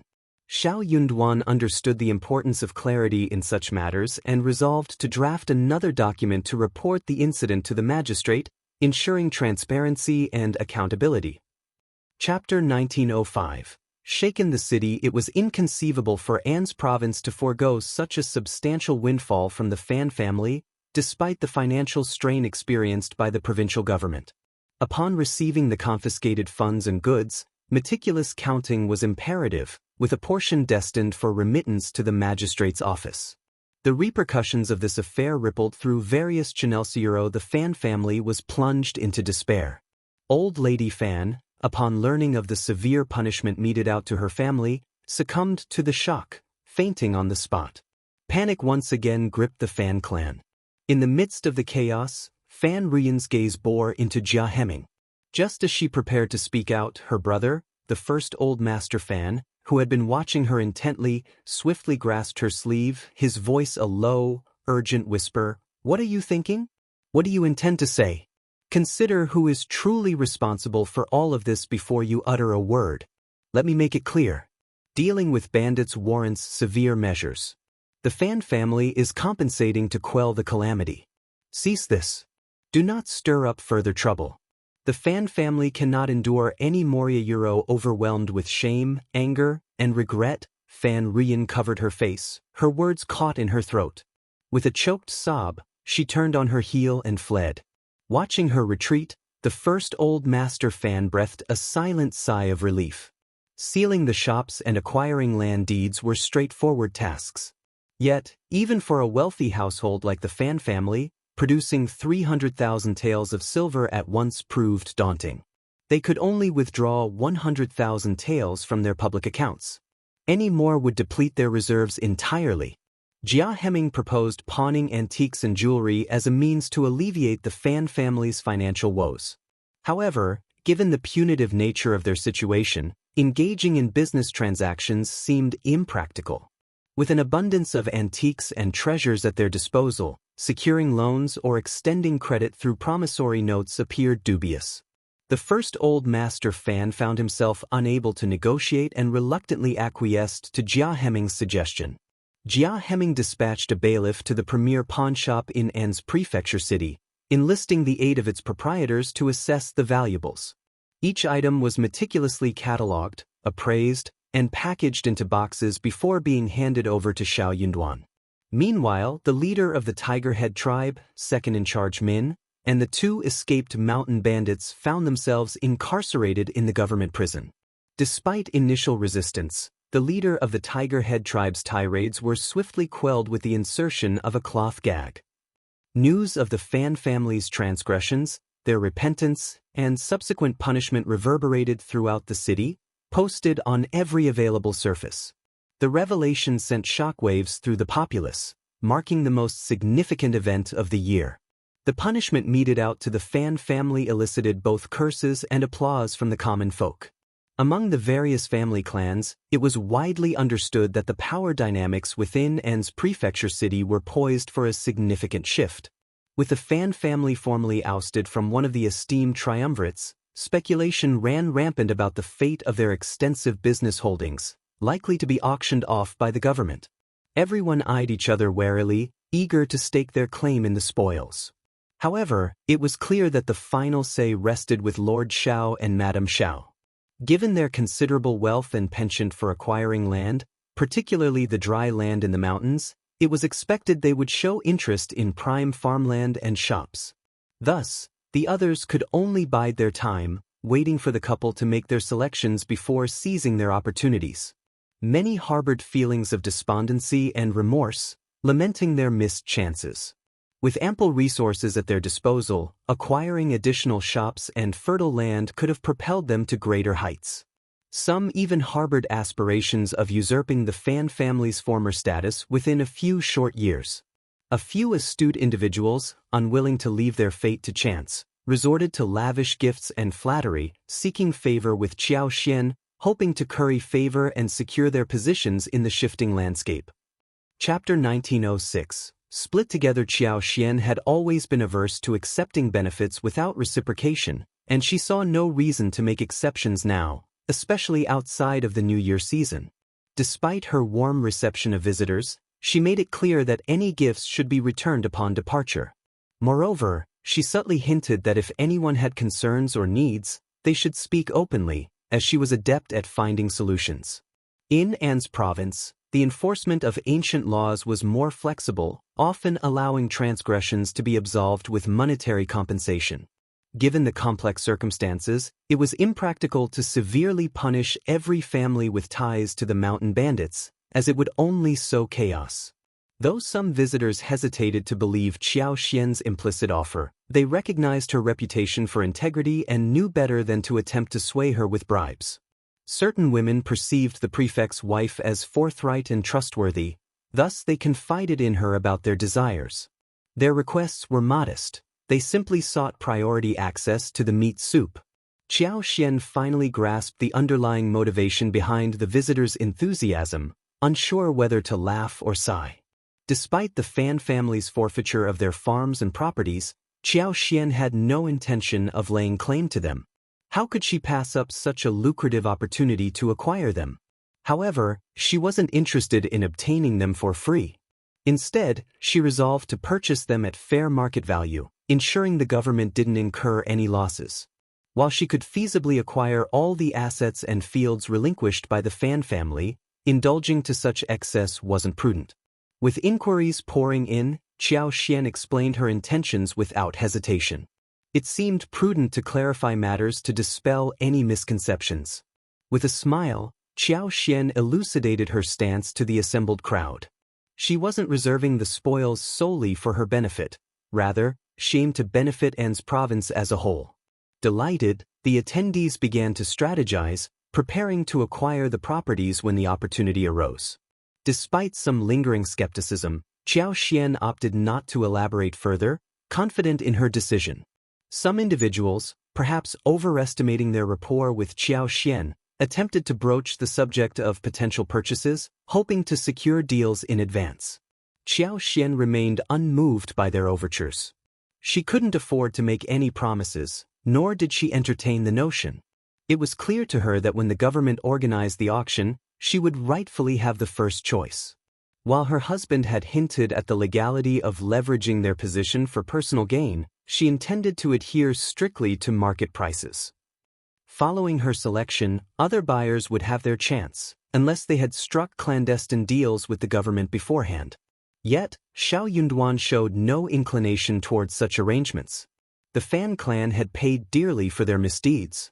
Nonetheless, Jia Hemming, the scribes, the officers, and the city's populace viewed Lord Xiao with reverence, considering him a benevolent figure, particularly in his treatment of the Fan family. The path of banditry was one fraught with irreversible consequences, leaving little room for redemption. Chapter 1907. The Fan family has completely declined even if they sought redemption by forsaking their illicit activities and embracing a lawful path. The toll they would pay was bound to be steep. Simply relinquishing more than half of their assets wouldn't absolve them of their crimes. Confiscating all of their assets would be considered a lenient punishment. In graver cases, exile was the consequence, with their descendants barred from participating in civil service examinations for 5 generations, effectively precluding their eligibility for official positions in the dynasty.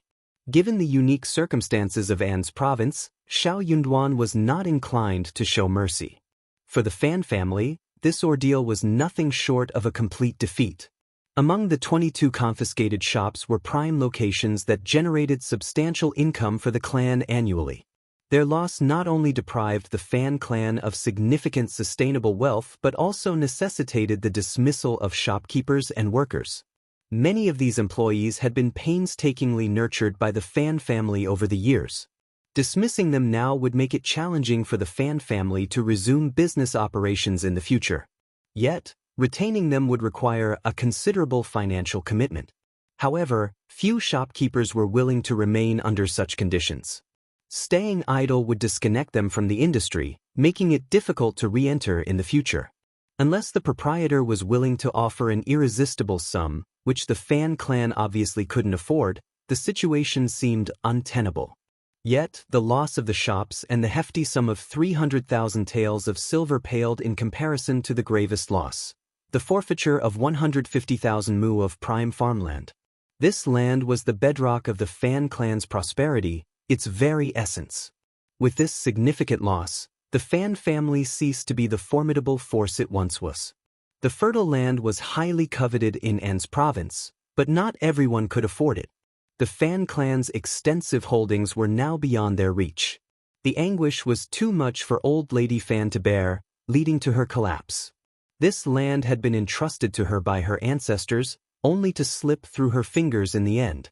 The first and second Old Master Fan showed little concern, delegating the task of tending to Old Lady Fan and managing the aftermath to their wives and Fan Rian. The immediate priority was to address the aftermath swiftly and allow the Fan family to retreat into seclusion, nursing their wounds in private. The news of the Fan family's betrayal of the mountain bandits had already spread far and wide. Despite the mountain bandits' limited access to the city, it was only a matter of time before they learned of the treachery. Their animosity towards the Fan family ran deep, and there was no telling if they would seek revenge. Now, the entire Fan family yearned to pray fervently, hoping that the authorities would swiftly eradicate the Min family tribe and Liuhe fort. Only by eliminating the mountain bandits could they hope for peace. In the midst of this turmoil, Fan Rian reproached the first Old Master Fan for his impulsiveness. What if Lord Xiao lacked the means to defeat the mountain bandits? The Fan family would suffer the consequences. In hindsight, the Fan clan could have waited and assessed the situation before taking action. Perhaps they could have avoided such a catastrophic loss. The first Old Master Fan seethed with frustration, harboring a desire to reprimand his sister and dissolve the family. Though he chose not to engage in argument with the clueless Fan Rian, the second Old Master Fan could no longer contain his disdain. He sneered and retorted, "Why didn't you consider the consequences before blaming elder brother? If not for you, our family wouldn't be in this mess." Chapter 1908. Chaos. The true culprit has never been elder brother. Both elder brother and I have forgiven you, yet you still insist on blaming him. And if those nefarious individuals remain in our midst, can you guarantee they won't cause trouble? Can you assure us you can handle them?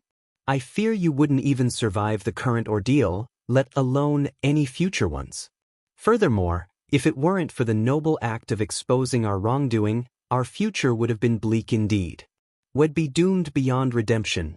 Those mountain bandits wouldn't spare us even if they escaped. They'd cling to us like a malignant growth, tormenting our Fan family endlessly. No secret can remain hidden forever. Sooner or later, the authorities will uncover the truth. And when they do, neither the mountain bandits nor the Fan family will escape unscathed. Since you invited the danger into our home, the only path to peace and salvation for our Fan family is through repentance. Do you grasp that? Even if we face consequences from the government, at worst, we'll have to leave our hometown and abandon An's province. We still possess some assets. We won't perish, but we could lead comfortable lives. But if we continue associating with those mountain bandits and seeking their aid, they'll surely be our undoing sooner or later. And who brought all of this upon us? Yet you still have the audacity to blame elder brother. Fan Rian found herself unable to prevail against him. Frustrated and angry, she burst into tears, feeling unfairly criticized and unappreciated. She insisted that she acted in the best interests of the Fan family.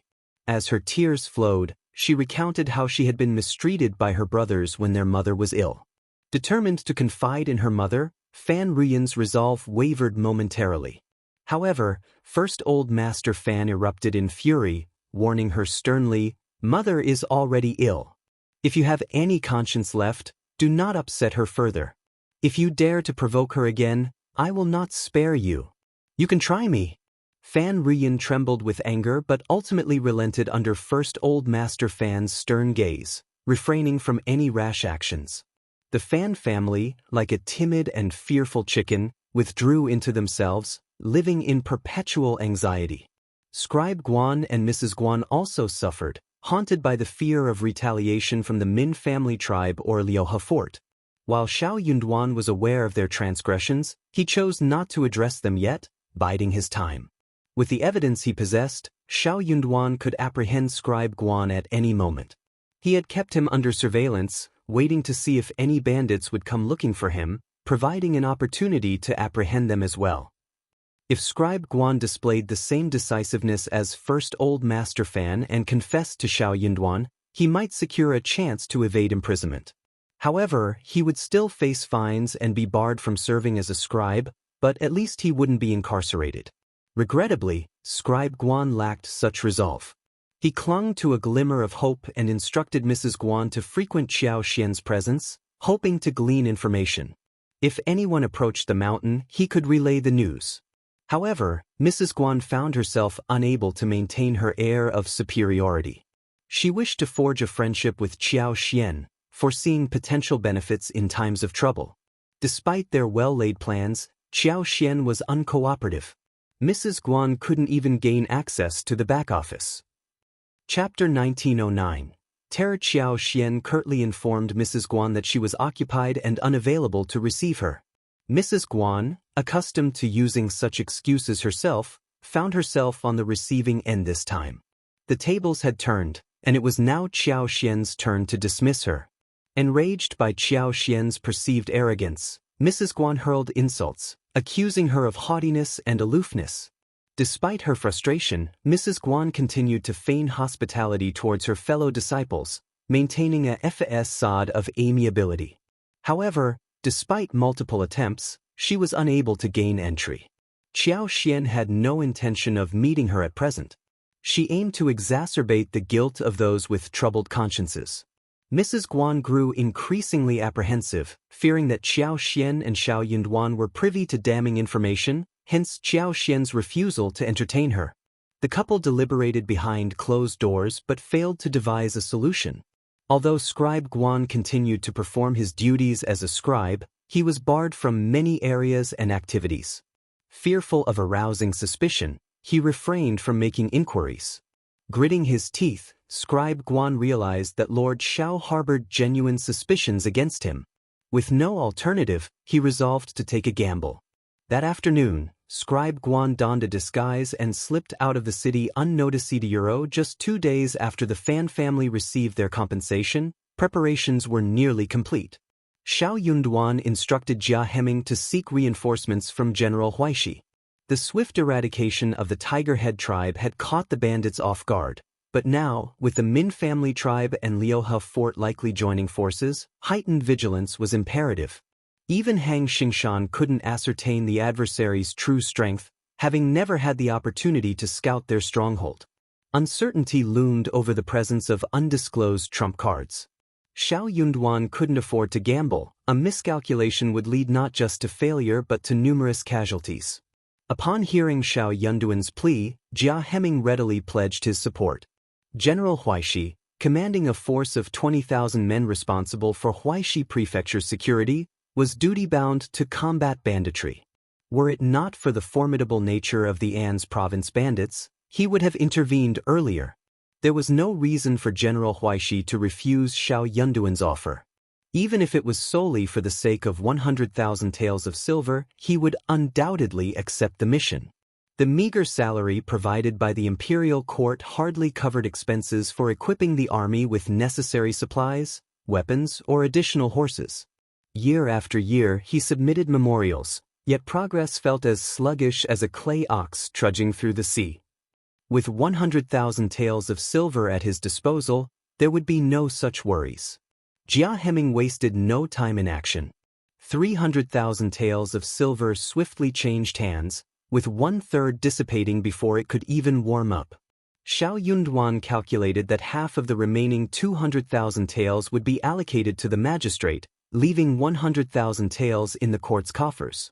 Additionally, the proceeds from the auction of the Fan family's farmland would be sufficient to reward everyone and devise a strategic plan. Oh, and there was also the matter of the Yamen owing his wife hundreds of thousands in silver. Repayment would have to be made gradually. The Min family tribe and Liuhe fort swiftly mobilized. They had little choice but to act swiftly, for caution mattered little now. With Xiao Yunduan having obliterated the Tiger Head tribe, they knew he wouldn't let them off the hook. Chapter 1910. Foreign aid. After dealing with the aftermath of destroying the Tiger Head tribe, it was inevitable that Xiao Yunduan would set his sights on them next. This had escalated into a fight to the death. There could be no resolution until one side emerged victorious. Even if they professed to forego vengeance, the prefect would never trust their words nor rest easy.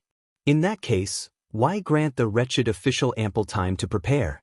Why not seize the initiative as he had done previously, catching him off guard? This time, they resolved to strike first, targeting the key figures: the prince, the king, and the monarch. They would mobilize their finest warriors and storm An's prefecture city, assaulting the prefect's office. They would exterminate the official's family, plunder the treasury, and unleash havoc upon the city. Then, before the imperial court could react, they would vanish into the mountains. They understood well that if this operation succeeded, it would send shockwaves through An's province and Huaishi prefecture, and even reverberate to the imperial court. An attack on the court's offices, the slaughter of its officials, and the plundering of its warehouses would surely compel the court to respond with military force, if only to save face. The uproar this time would surely surpass that of 10 years ago. But this dogged official was formidable. Even catching him unawares would demand a hefty toll. Such an endeavor would significantly deplete their strength. How could they then withstand the might of the imperial court's army? To evade trouble, fleeing the village was inevitable. An's province was intertwined with boundless mountains. Once they delved into the depths, no matter how many troops the imperial court dispatched, it would be akin to scattering beans into the mountains. Feudal. They were accustomed to mountain life. With their numbers, they had no need to fear the wilderness beasts and venomous creatures. In 2 or 3 years, this affair would be resolved and fade from the imperial court's memory. Then why couldn't they return? The pitiful remnants of the Min family tribe and Liuhe Fort's leaders looked worse for wear. Suppressing their anger, fear, and uneasy emotions they would never confess they suddenly cast caution aside and resolved to fight to the death. They were a band of outlaws from the start. What did they have to fear? The sight of blood only fueled their excitement. Thus, the two factions collaborated closely, handpicking a force of 400. After 2 days of meticulous preparation, they set out from the mountains under the cover of night. Utilizing the darkness and rugged terrain to their advantage, they arrived outside An's prefecture city in the dead of night. The vanguard, clad in dark garments, approached the city gate with aggressive agility. Their eyes gleamed with wild fervor, reminiscent of wolves and tigers. They eagerly awaited the signal to storm the city, brandishing their weapons in anticipation of exacting vengeance and sending the dogged official's family to their demise. As the agreed time arrived, a low, prearranged bird call rang out. With a creak, the city gate slowly swung open. Upon reaching a sufficient gap, the bandits roared triumphantly, wielding an array of weapons as they surged forward with murderous intent. Meanwhile, their accomplices lying in wait in the nearby forest, 2 to 3 miles away, heard the clamor and surged forth to join the fray. Chapter 1911. Final battle. To their dismay, as they surged through the city gate, they watched in horror as it began to slowly close once more. The front ranks froze, their eyes widening in disbelief as they stumbled to a halt. Behind them, the momentum of those charging forward caused a chaotic collision, nearly knocking them off their feet. Amidst the confusion, cries of pain and confusion filled the air. Before they could grasp the situation, a barrage of arrows whistled through the air like a swarm of locusts, sending the bandits into a frenzy of panic. In the blink of an eye, flames erupted from all directions, and the heavens reverberated with the thunderous clamor of approaching soldiers. Over 2,000 bailiffs and soldiers descended upon the hapless bandits with relentless ferocity, catching them off guard and sealing their fate. It was a slaughter, utterly one-sided. The mountain bandits screamed, cursed, and wailed in despair, their frantic attempts at escape resembling headless flies darting aimlessly. But there was no escape from the relentless onslaught closing in around them. The encirclement tightened, gradually closing in on the mountain bandits until none remained, including their leaders and most steadfast members. It had been ages since the soldiers had tasted such a decisive victory, and their jubilant cheers echoed across the battlefield. Meanwhile, the elite bandits who had entered the city earlier met a similar fate, swiftly dispatched by the waiting bailiffs and soldiers lying in ambush. Not a single one managed to escape. The individual who had facilitated their entry into the city wasn't Scribe Guan, who had initially colluded with them. By this time, Scribe Guan and his wife found themselves incarcerated in the prison. With the battle won, over 100 soldiers remained behind to clean up the aftermath, while the rest swiftly regrouped and set off towards Liuhe Fort and Min family tribe, their resolve unwavering. Over 200 sets of clothing were stripped from the fallen bandits, quickly donned by the soldiers who adopted their guise to march at the forefront of the advancing column, their determination evident in their demeanor. Once in the mountains, they divided into two groups, each headed towards Min family tribe and Liuhe Fort respectively. Jia Heming's visit to General Huaishi went smoothly, thanks to Xiao Yunduan's generous funds. Jia Heming promptly handed over 50,000 taels of silver, leaving Qin Wuyo and the other generals beaming with delight and heaping praise on Lord Xiao's generosity. They extolled his virtues, hailing him as a true exemplar, demonstrating that even a scholar could possess such courage, swiftly dealing with the bandits without hesitation. It put their own reluctance to send troops to shame. Qin Wuyo wasted no time in mobilizing his troops, leading a force of 3,000 elite soldiers as per Xiao Yunduan's instructions. They approached An's city stealthily, taking advantage of the dense forest cover that shrouded the region. Their presence remained undetected, concealed within the secluded valleys and thickets of the An's province hinterlands. Only a select few, including Xiao Yunduan, were privy to this plan. The sudden shout caught most of the bailiffs off guard. Meanwhile, as the battle raged outside An's prefecture city, the 2,000 soldiers had divided into two groups and stealthily positioned themselves near Liuhe Fort and Min family tribe. They rendezvoused with the reinforcements that were rapidly approaching. With dawn breaking on the horizon, their presence was barely discernible. Chapter 1912. Extermination. At that moment, with about an hour left until clarity dawned, vigilance was at its lowest. Soldiers donning counterfeit attire and brandishing weapons easily breached the mountain stronghold's doors. As the skirmish erupted, those left behind began to realize the dire situation. However, it was already too late. With superior numbers and unwavering morale, the soldiers swiftly overwhelmed the intermediate mountain bandits, who were accustomed to preying on the weak. Having suffered consecutive setbacks and diminished strength, panic and apprehension consumed them. In the face of a formidable foe, they trembled in fear, some even losing control of their bladders and crying out for their parents as they fled in every direction to preserve their lives. As the sun climbed higher, its rays piercing through the forest canopy, the birds began their morning rituals, chirping and soaring into the sky. The battle between the two villages came to a decisive conclusion, with the light of day illuminating the aftermath. The soldiers emerged victorious. After more than a decade, the malignant presence in An's province had been eradicated completely. Throughout the city, jubilation erupted, and word spread like wildfire. Lord Xiao's name commanded utmost respect. It was his efforts that had bestowed peace upon their lives, banishing the specter of marauding bandits.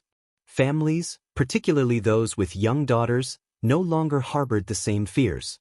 No longer did they hesitate to let their 7- or 8-year-olds venture outdoors, for the threat of abduction had been vanquished.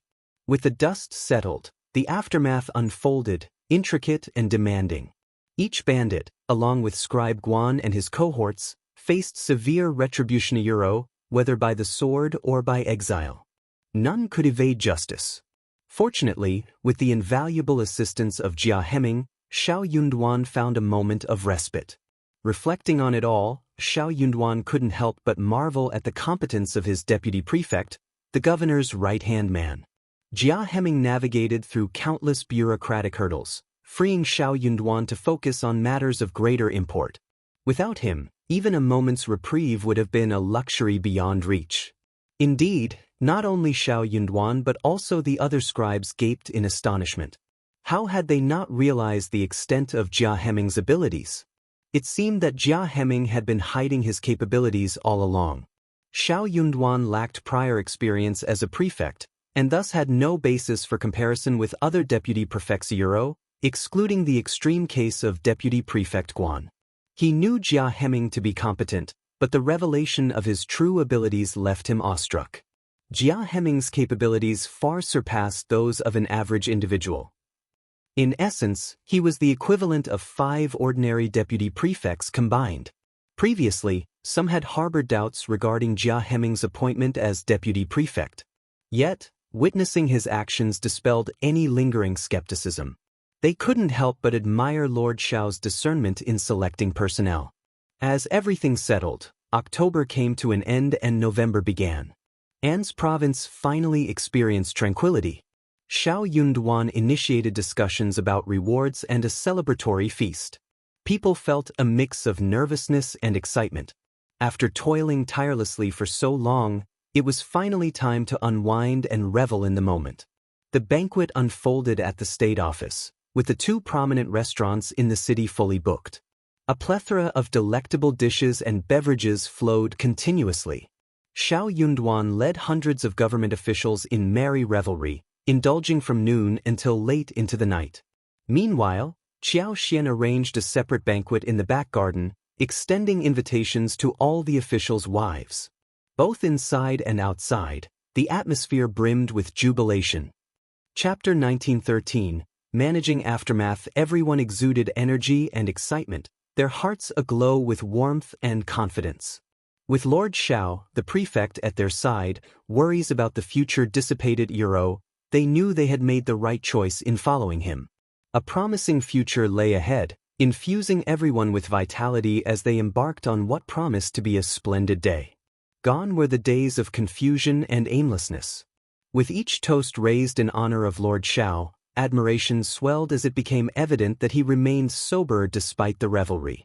His remarkable tolerance for alcohol only served to deepen the respect everyone held for him. Lord Xiao's prowess, evident in his defeat of the mountain bandits, elevated him to the status of idol among countless bailiffs and constables. The following day, Xiao Yunduan unveiled the reward list he had collaborated on with Jia Heming and others, ensuring that everyone received their due recognition. Even the most ordinary of bailiffs received a reward of 10 taels of silver each, while Jia Heming, Hang Xingshan, Sun Bai, Sun Qian, Zheng Sang, and others were granted the highest amount, euro 500 taels each. Various increments of 200, 100, 50, and 20 taels were distributed among the remaining recipients. The rewards were deemed exceptionally fair and just, leaving no room for dissatisfaction. Each recipient eagerly lined up to claim their silver reward, their faces illuminated with joy. Qiao Xian, in a gesture of goodwill, also distributed rewards to those at the back of the court, though modest in comparison, simply to share in the joy and excitement. Jia Heming and his wife were overwhelmed with happiness and gratitude. When Jia Heming returned home bearing a bounty of banknotes, Mrs. Jia could scarcely believe her eyes, her smile uncontainable. Anticipating a more modest reward, Mrs. Jia had already envisioned how to allocate 10, 20, or 30 taels. However, receiving 500 taels of silver left her at a loss for how to manage such unexpected wealth. Both Lord Xiao and Madame Xiao, known for their benevolence, refused any compensation for their efforts. Their altruism only strengthened the resolve of Jia Heming and his wife to stand by them, assured that following their lead would only enrich their lives further. Following the rewards, the assets of the Fan family and the spoils obtained from the 3 villages commenced auction proceedings. The mountain bandits lived a rugged existence, showing little regard for conventions. They eschewed productive endeavors, relying instead on coercion to obtain what they needed from affluent families. Failure to comply meant their goods would be forcibly taken. Consequently, their stockpile atop the mountain was meager. Moreover, during the breach of their stronghold, opportunistic allies pilfered some of the remaining wealth, further depleting their resources. The spoils, including gold, silver, food, and weaponry, were primarily sourced from the national treasury. Only a scant selection of jewelry, fabric, and a few ornamental items were available for auction. Additionally, a handful of houses clandestinely acquired at the mountain's base were put up for sale, though their association with the bandits rendered them undesirable to wealthier buyers. Ultimately, these items fetched relatively low prices. Jia Heming, unencumbered by such concerns, purchased a 3-acre courtyard situated in a somewhat secluded area within An's prefecture's intermediate city for a mere 100 taels of silver. Xiao Xian, mindful of her status as the prefect's wife, refrained from making a purchase, despite the attractive prices. Nevertheless, she couldn't help but feel a twinge of regret at passing up such a bargain. Even the residence of Scribe Guan found its way to the auction block. Chapter 1914. Purchase. Following this, all eyes turned to the Fan clan as their assets were up for grabs. Without hesitation, Xiao Xian stepped forward to make her selection. Despite her position, Xiao Xian demonstrated modesty in her requests. She opted for 60,000 mu of fertile land and 5 ordinary yet promising shops, all at fair market prices. Given An's province's scarcity of arable land, particularly fertile plots, prices exceeded those of neighboring regions. Xiao Xian selected prime parcels priced at 10 taels of silver per mu, totaling 60,000 taels of silver. Additionally, the 5 shops amounted to another 6,000 taels. However, considering the government's outstanding debt of 500,000 taels to Xiao Xian, she opted to offset the purchase with this owed sum, without needing to expend a single tael of her own. Even after deducting the 66,000 taels for her purchases, the government still remained indebted to her by over 400,000 taels. Xiao Yunduan took responsibility for reimbursing this remainder, leaving him indebted to her for 400,000 taels. These transactions were conducted transparently, with both the government office and local populace acknowledging the legitimacy of the arrangement. Despite acquiring substantial assets from the Fan clan, Xiao Xian's generosity was evident as she chose to share her newfound wealth with the community. In addition to the land and shops, numerous rare antiques from the Fan clan were also put up for auction. The esteemed families eligible for participation in the auction had already convened in private to strategize, fostering a congenial atmosphere throughout the proceedings. As a result, nearly everyone secured their desired acquisitions, leaving them thoroughly content. With this milestone, the entirety of An's prefecture city finally achieved a state of complete safety. Seizing the opportunity, Xiao Yunduan took a well-deserved 3-day respite to accompany Xiao Xian and Anan on a journey outside the city. The trio explored their own farms, trekked through the mountains, and reveled in the breathtaking scenery, joined by Yi and Sun Bai. However, despite the break, exhaustion still lingered among the group, denying them proper rest. Sun Bai, Sun Qian, and Zheng Sang, sensing a need for additional manpower, conferred with Hang Xingshan, a local resident, and brought their concerns to Xiao Yunduan. Together, they issued a notice to recruit officers meeting specific criteria, aiming to bolster their ranks by approximately 50 individuals. Their collective resolve was clear.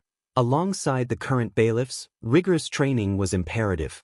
In An's province, the specter of banditry persisted, exacerbated by the region's strategic location. Should fugitives seek refuge here in the future, a robust force would be required to apprehend them. The necessity for ample manpower was evident. Reviewing the accounts, Xiao Yunduan felt confident in shouldering the responsibility and thus gave his approval. It was common knowledge that positions within the government office were highly sought after, with young and capable individuals eagerly vying for selection. The atmosphere in An's province city became vibrant and bustling as a result. While new recruits were being chosen, the existing bailiffs remained active. Despite the successful dismantling of the Min family tribe, Liuhe Fort, and Tiger Head tribe, Xiao Yunduan recognized that more needed to be done. He issued orders for a thorough search of the 3 villages, commanding the destruction of all structures, including basements, sentry posts, fortresses, and passes, ideally reducing them to rubble. In essence, the objective was the complete eradication of these 3 locations. The prospect of any resurgence in the future was utterly eliminated. Xiao Xian's curiosity got the better of her, prompting her persistent requests for Xiao Yunduan's approval to join the expedition. Initially resistant, Xiao Yunduan dismissed her requests, labeling them as mere whims. After all, what allure could a mountain bandit village possibly hold? he chided his increasingly obstinate wife. However, his resistance proved short-lived. Within a mere 2 days, Xiao Yunduan relented, swayed by Qiao Xian's gentle persuasion. Chapter 1915. Going to Liuhe Fort, Xiao Yunduan found himself swayed when Qiao Xian appeared in her light riding outfit, a realization dawning upon him. From then on, he knew that resisting his wife's requests would be futile. Ultimately, he resolved to indulge her desires, though not without attempting to negotiate for better terms. After all, bargaining often yielded unexpected benefits. In the end, everyone was content, and Xiao Yunduan found joy in his wife's happiness. As for Anan, despite his lively demeanor, he was still too young to accompany them on their mountain excursion. Qiao Xian entrusted the care of their son to the nanny, Kaiyun, and Kaiming before departing the city with Xiao Yunduan and their companions. Disguised and traveling by carriage until they reached impassable terrain, the group was prepared to proceed on foot when necessary. They were en route to Liuhe Fort, situated a considerable distance from An's prefecture city. Setting off at dawn, they traveled swiftly in light carriages, covering the distance in a mere 4 hours. Disembarking from the carriages, they proceeded on foot for over half an hour, arriving at Liuhe Fort around noon. Of the 3 strongholds, Liuhe Fort was the closest to An's prefecture city, with the other 2 being more remote. Upon their arrival, the fort bustled with various demolition activities. Spotting Lord Xiao, the workers paused their tasks to greet him, only to be encouraged by Xiao Yunduan to continue their efforts. Qiao Xian, brimming with curiosity, felt invigorated rather than fatigued. She accepted the water offered by Xiao Yunduan and, tugging at his sleeve, suggested, "Husband, let's explore together. This place seems vast and flat." Xiao Yunduan, unable to resist his wife's enthusiasm, smiled helplessly. "Since you're so keen, let's take a stroll." Over the years, Liuhe Fort had expanded significantly, occupying extensive flat terrain. Recognizing the impracticality of relying solely on mountain-foraged resources, the bandits had cultivated vegetable gardens. A valley lay at the foot of the front mountain, while a wide stream ran behind it. In the distance, a picturesque white waterfall caught their gaze. Gazing into the distance, Qiao Xian marveled at the lush green mountains and winding rivers, captivated by the picturesque scenery. What intrigued her most was the mountainous terrain, characterized by steep peaks and vast valleys at their feet, an ideal landscape for expansion. Despite the current inconvenience of transportation, Qiao Xian saw potential in repairing the roads. While the mountain paths were challenging to traverse, the proximity to the nearby village suggested that with improved infrastructure, travel time could be significantly reduced. Inspired by her surroundings, Qiao Xian activated her superpower, surveying the area with satisfaction. Aware that their time was limited, they departed after a brief half-hour stay, returning to the village and boarding the waiting carriage back to the city. As they journeyed home, Xiao Yunduan embraced Qiao Xian, planting a kiss on her cheek and inquiring, "Are you tired?" Qiao Xian shook her head, a smile gracing her lips. "The scenery is splendid. I truly enjoy being here." Xiao Yunduan chuckled. "Now that things have settled down, how about we go hunting in the mountains together?" Chapter 1916. Taking a fancy, really? Of course. That is great. Qiao Xian's eyes sparkled.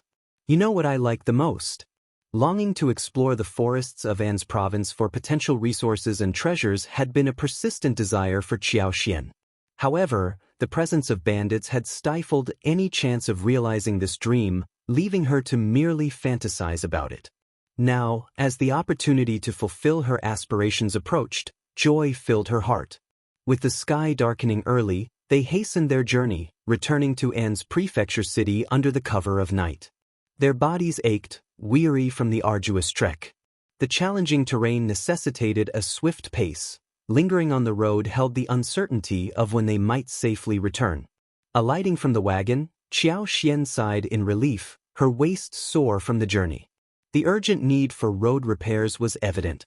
The maids breathed a collective sigh of relief upon seeing their return, while Anan, eager for his mother's embrace, reached out from the nanny's arms. Qiao Xian, consumed with thoughts of her son throughout the day, disregarded her fatigue as she gathered Anan into her arms, showering him with kisses and affectionate rubs. His laughter filled the air as he blinked his big, beautiful eyes and babbled contentedly. The nanny smiled warmly and remarked, "Indeed, young master has been eagerly searching for you all day." The maidservants nodded in agreement, recalling the commotion caused by Anan's longing for his mother throughout the day. Xianxia chuckled, understanding the reason behind the nanny's earlier gleaming eyes. It was undoubtedly due to her beloved son. Xiao Yunduan gently took Anan from Xiaoxian's arms, offering to carry him himself. However, Anan adamantly refused, clinging tightly to his mother's neck and shaking his head vigorously. It was a scene that elicited laughter from everyone present. Xiaoxian, with a smile, insisted, "He's still so young. Let me hold him." Xiao Yunduan laughed along, shaking his head in amusement before leading his wife and son into the house. The family spent some quality time together, playing until Anan eventually drifted off to sleep after nursing. With his eyes closed, his delicate features appeared even more pronounced, peacefully highlighting his exhaustion from the day's travels. The nanny carefully escorted Anan away, leaving Xiaoxian and Xiao Yunduan to dine together. During dinner, Xiaoxian shared her plans for Liuhe Fort with Xiao Yunduan. The fertile surroundings presented ample opportunities for development. She proposed constructing a villa in place of the former fort, effectively eradicating any remnants of the bandits. Reflecting on the terrain around Liuhe Fort, Xiao Yunduan smiled and nodded in agreement. "If that's what you desire, then it's settled. It's better than leaving it unused." "Deal!" Xiaoxian exclaimed joyfully. "It's an opportunity for farming and we're all free. I can hire additional help to increase our family's income." Her enthusiasm was infectious, and Xiao Yunduan couldn't help but feel a warmth in his heart. With a smile, he affirmed, "Wife, go ahead and make the arrangements." Chapter 1917. Planning to farm. Xiaoxian's enthusiasm was palpable. With the eradication of the bandits, she now had the freedom to pursue her interests across the vast expanse of An's province. After a night of intimacy, Xiaoxian radiated with energy the next day. She gathered Songshi, Lu Fu, Mian, and others to discuss their plans. With ample funds available for hiring labor, and with Songshi and the others possessing experience in managing wasteland, the previously neglected mountains were ready to be reclaimed. Songshi, in particular, was invigorated by the prospect of a new endeavor. Mian and Lu Fu shared in her excitement, eager to embark on this venture. Xiaoxian's preliminary plan involved dedicating much of the land in Liuhe Fort to cultivating various herbs. After assessing the area, she identified suitable spots for planting Gastrodia elata, false starworts, King Solomon seal, Tianqi, Dangay, and white needle. Additionally, scattered fruit trees were to be planted throughout the medicinal herb fields, providing not only fruits but also shade. Furthermore, plans were made for a chicken farm within the mountain forest and Liuhe Fort. To maintain hygiene, the chicken farm would undergo a yearly rotation, 1 year for raising chickens, followed by a year of rest, during which the chickens would be relocated to a different site. This rotation ensured cleanliness and minimized the risk of disease outbreaks, a particularly crucial consideration given the potential for bacteria buildup in the chicken farm over time. Fortunately, the expansive mountain provided ample space to address these concerns. During this era, dealing with a chicken plague meant witnessing the chickens succumb one by one, with no effective solution in sight. Xiaoxian acknowledged her limited knowledge on the matter but understood the necessity of maintaining cleanliness and hygiene. She knew that providing clean food and water, along with ensuring spacious and clean living quarters for the chickens, were crucial.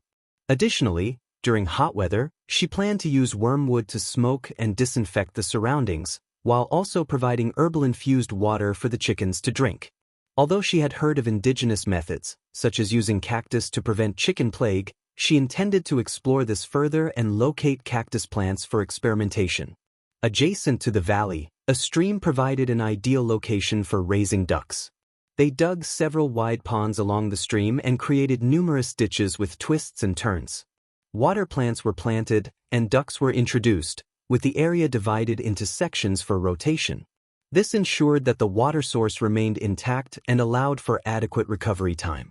If possible, he could even make a medium-sized pond to plant lotus roots and raise fish.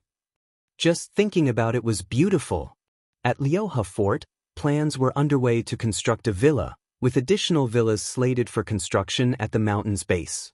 The decision stemmed from the challenging mountain terrain, particularly the arduous path leading to the summit.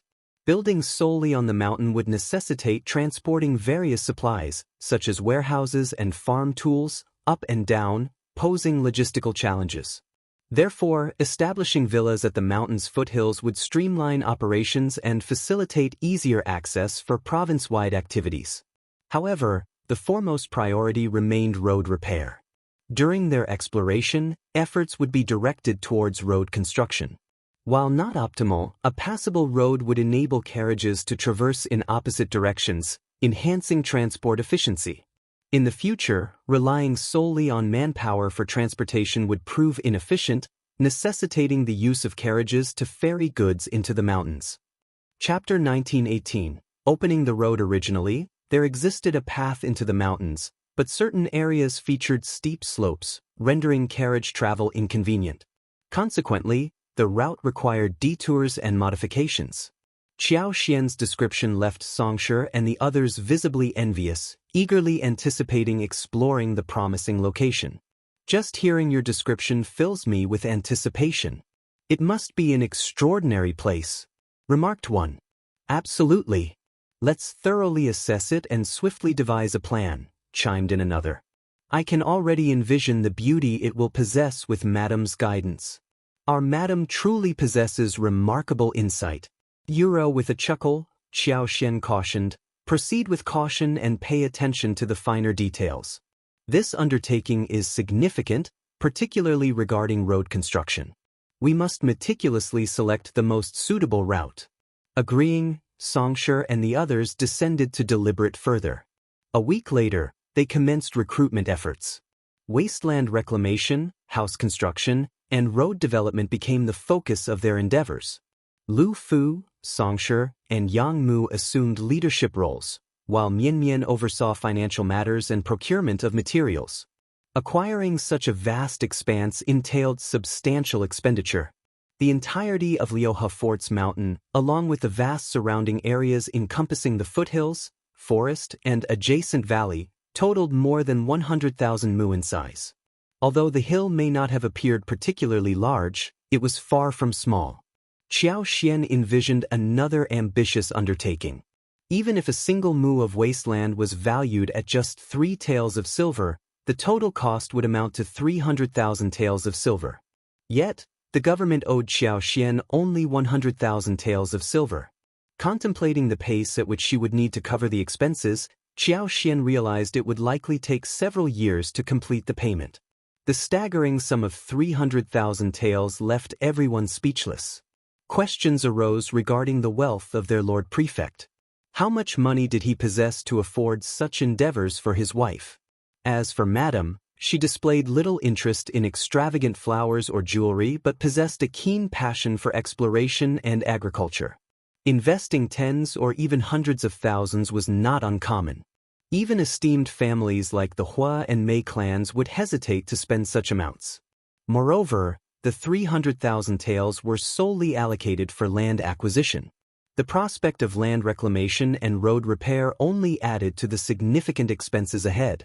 Although the government was expected to subsidize road construction for the benefit of all, Xiao Xian believed it unnecessary. As the prefect's wife, Xiao Yunduan was cautious about being perceived as taking undue advantage, mindful of potential gossip. However, Xiao Xian was willing and able to fund the project herself. She was transparent about her intentions, openly discussing plans to cultivate herbs, establish a chicken farm on the mountain, and raise ducks in the valley once the land was opened. Initially modest in scale, the endeavor aimed to accommodate around 5,000 to 6,000 chickens and ducks.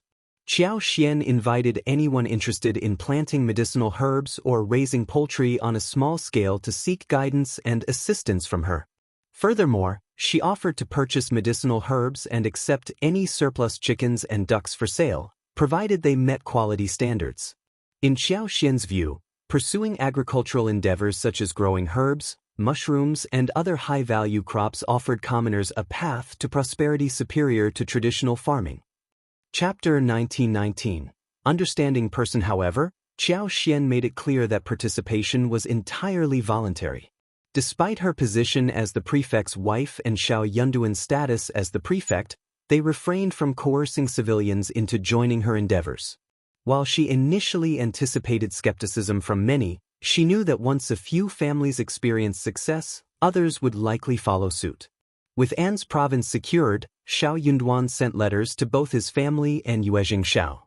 Yuezhing Xiao intended to extend his congratulations but was preoccupied with year-end matters and couldn't make it. Meanwhile, Zhao Shu returned to Xiaoding village. With no elders in his family to answer to, he could stay in Xiaoding village for as long as he pleased. Though engaged to Tao Tao, staying in her house was now deemed inappropriate. Instead, arrangements were made for him to stay with the land officer's family at night. Recognizing the potential for gossip and the importance of safeguarding Tao Tao's reputation, it was decided that they would not reside together under the same roof, despite their innocence. There was no need for explanation. Zhao Shu's arrangement to reside in the land officer's house proved highly convenient and spared him from potential trouble. The land officer's family, esteemed and respected in the community, readily welcomed Zhao Shu into their home. Delighted by the unexpected good fortune, they treated him with warmth and hospitality, assigning him the best room in the house.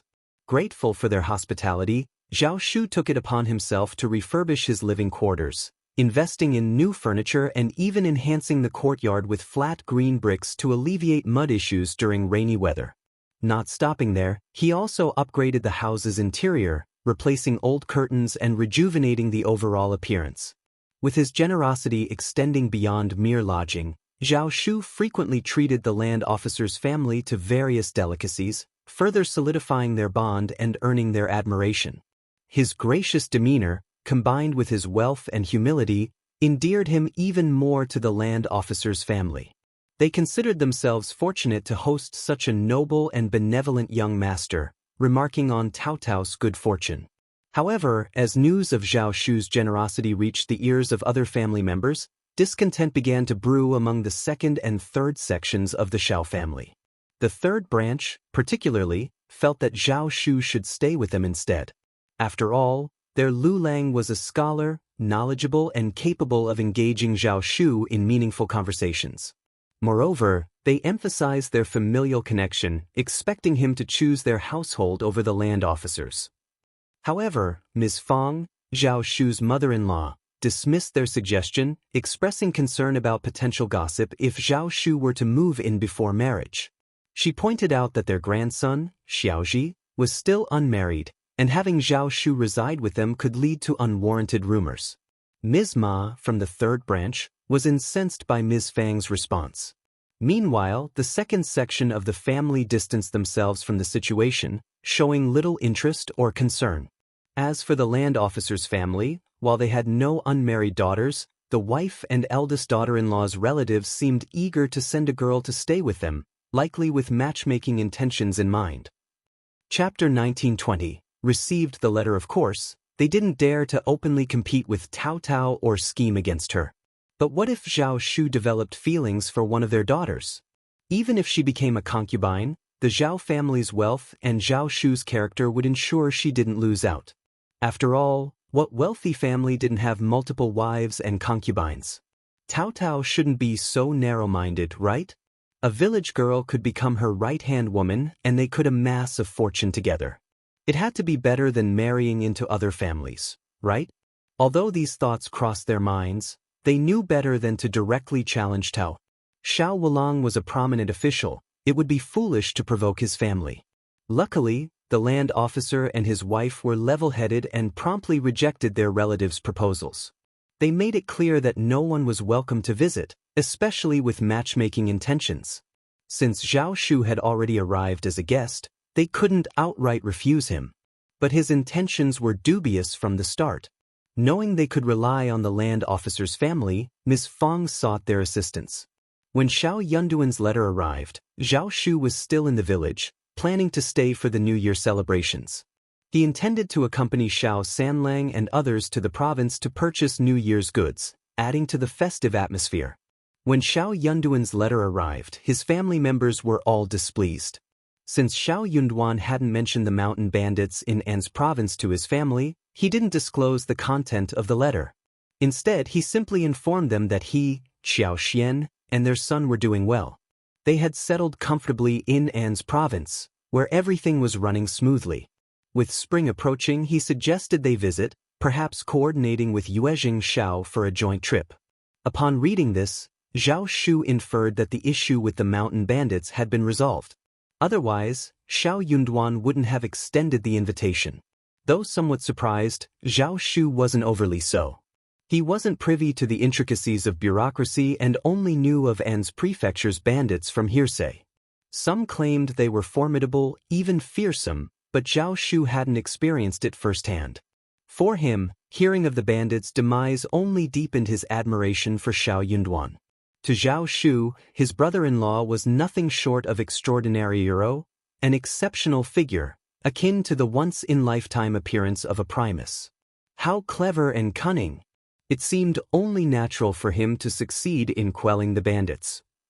If Xiao Yunduan and Xiao Xian were aware of his thoughts, they would likely just say, "As long as you're happy Euro," upon hearing that their son and daughter-in-law had settled in the government and could soon visit.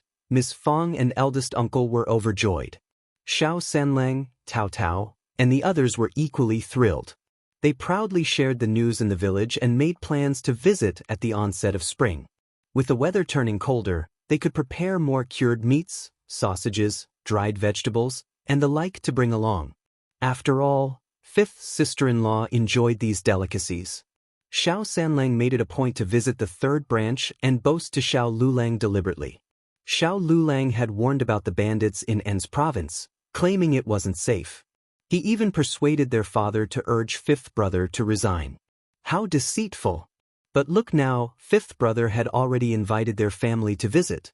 If it wasn't safe, would fifth brother risk his family's safety? Chapter 1921. Wanting to go to An's province, Xiao Lulang's response puzzled Xiao Sanlang, but he paid it no mind. After all, his fifth brother was a trustworthy individual. Unbeknownst to Xiao Lulang, Xiao Yunduan had already eradicated all the bandits in the region. In ancient times, news traveled slowly, and even with interconnected regions, information dissemination was sluggish. Xiao Lulang presumed that Xiao Yunduan was merely boasting, attempting to inflate his own importance by inviting his family. He couldn't fathom the rationale behind such a decision.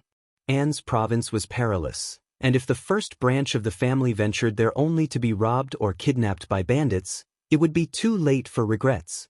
Vanity, he believed, was a dangerous trait. But if Xiao Yunduan insisted on such actions, then let him face the consequences, Xiao Lulang thought to himself. Although he refrained from offering advice, Xiao Lulang did voice his concerns to his parents. His third uncle and Madame Ma were both garrulous individuals, and they placed great trust in their son's judgment. Naturally, they believed his words to be true.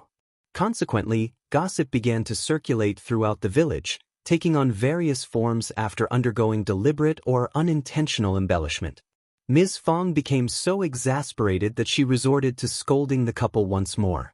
Observing this, Zhao Shu chimed in with a suggestion: "These people are ignorant and spreading baseless rumors.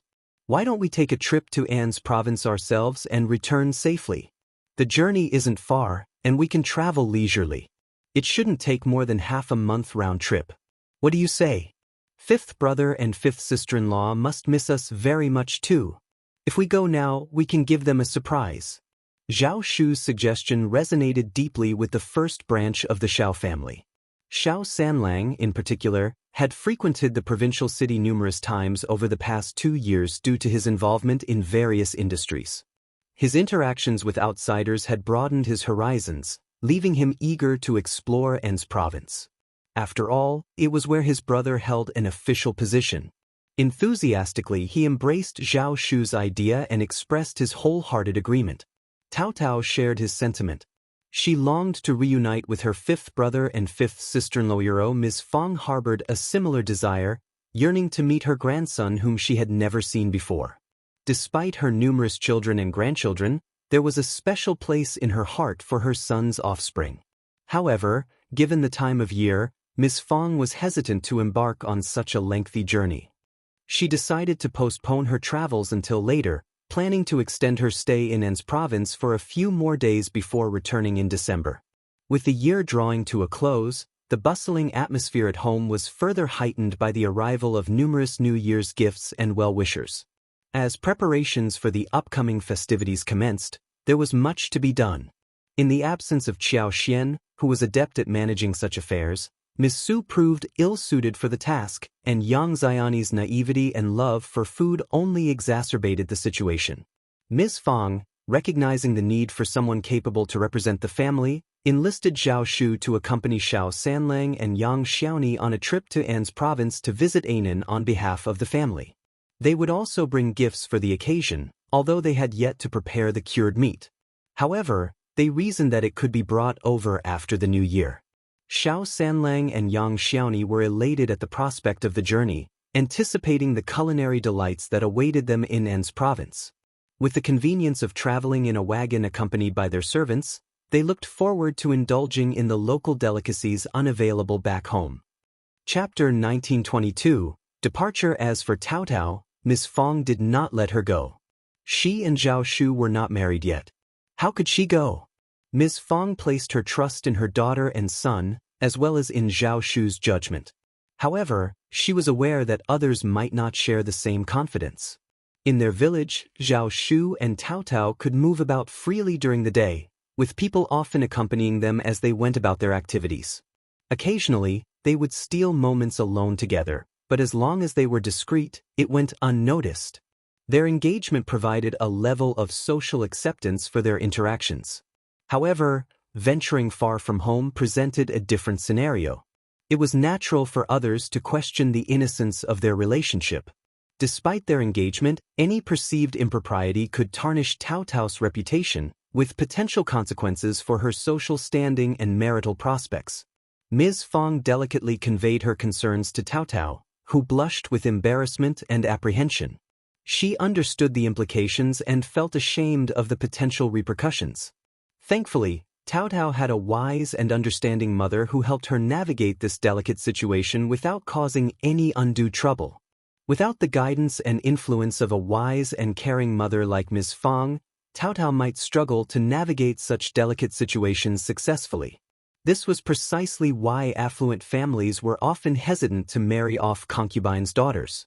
Few legitimate wives could impart the same level of guidance and care to their concubines' daughters as they did to their biological children. As for the concubine's daughter, her upbringing and demeanor were often subject to speculation. While it was possible for a concubine's daughter to possess admirable qualities, the likelihood was slim.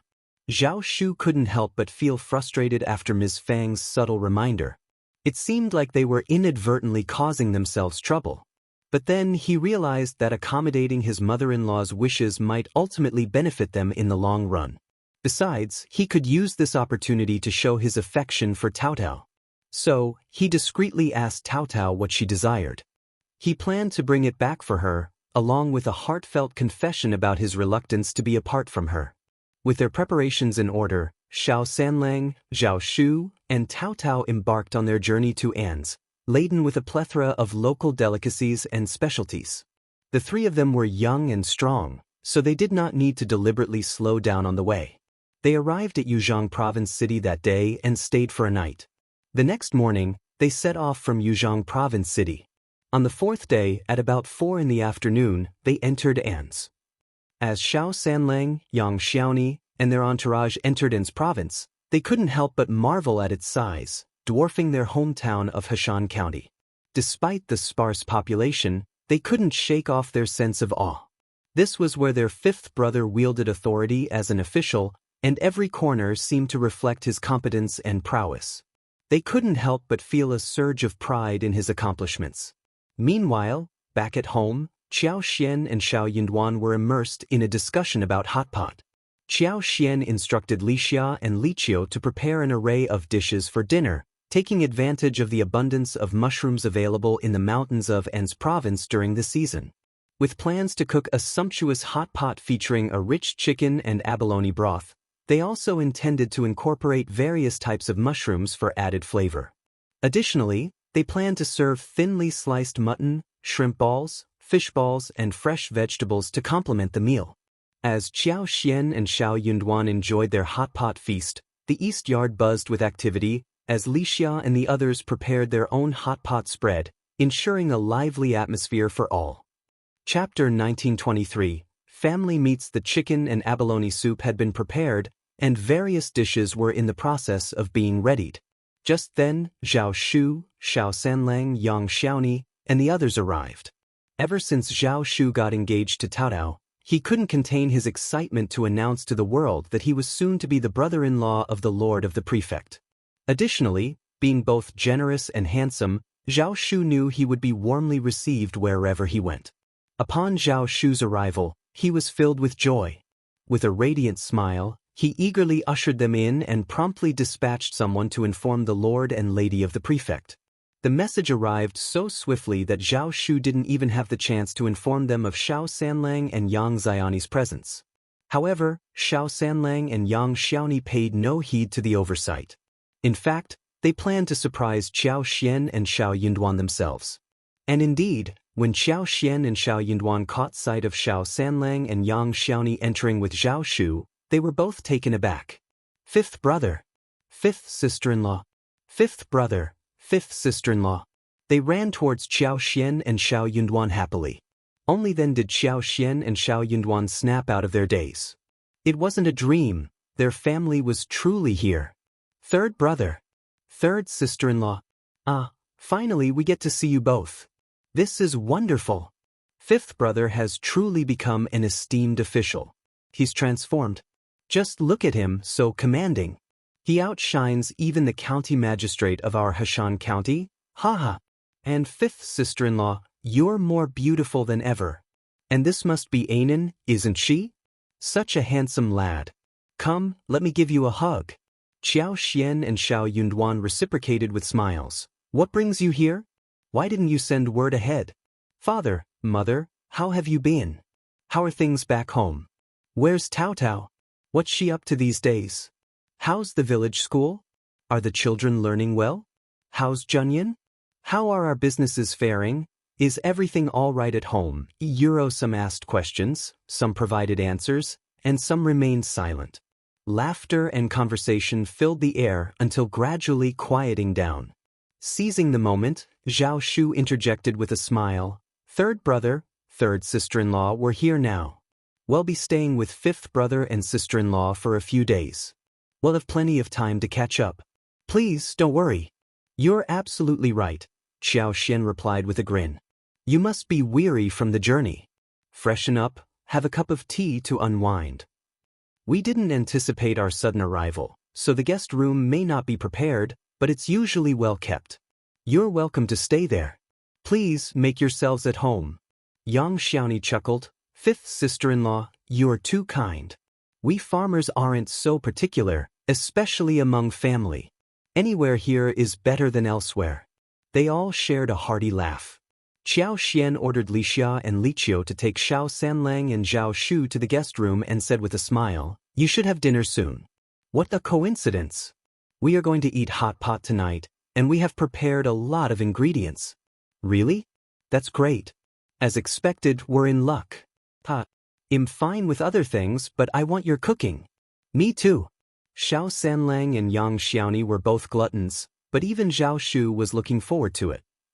Chapter 1924. Reunion. Fifth sister-in-law's culinary skills were unparalleled. Of course, Tao Tao's culinary skills were also very good. She would never get tired of it. The three of them did not rest for long.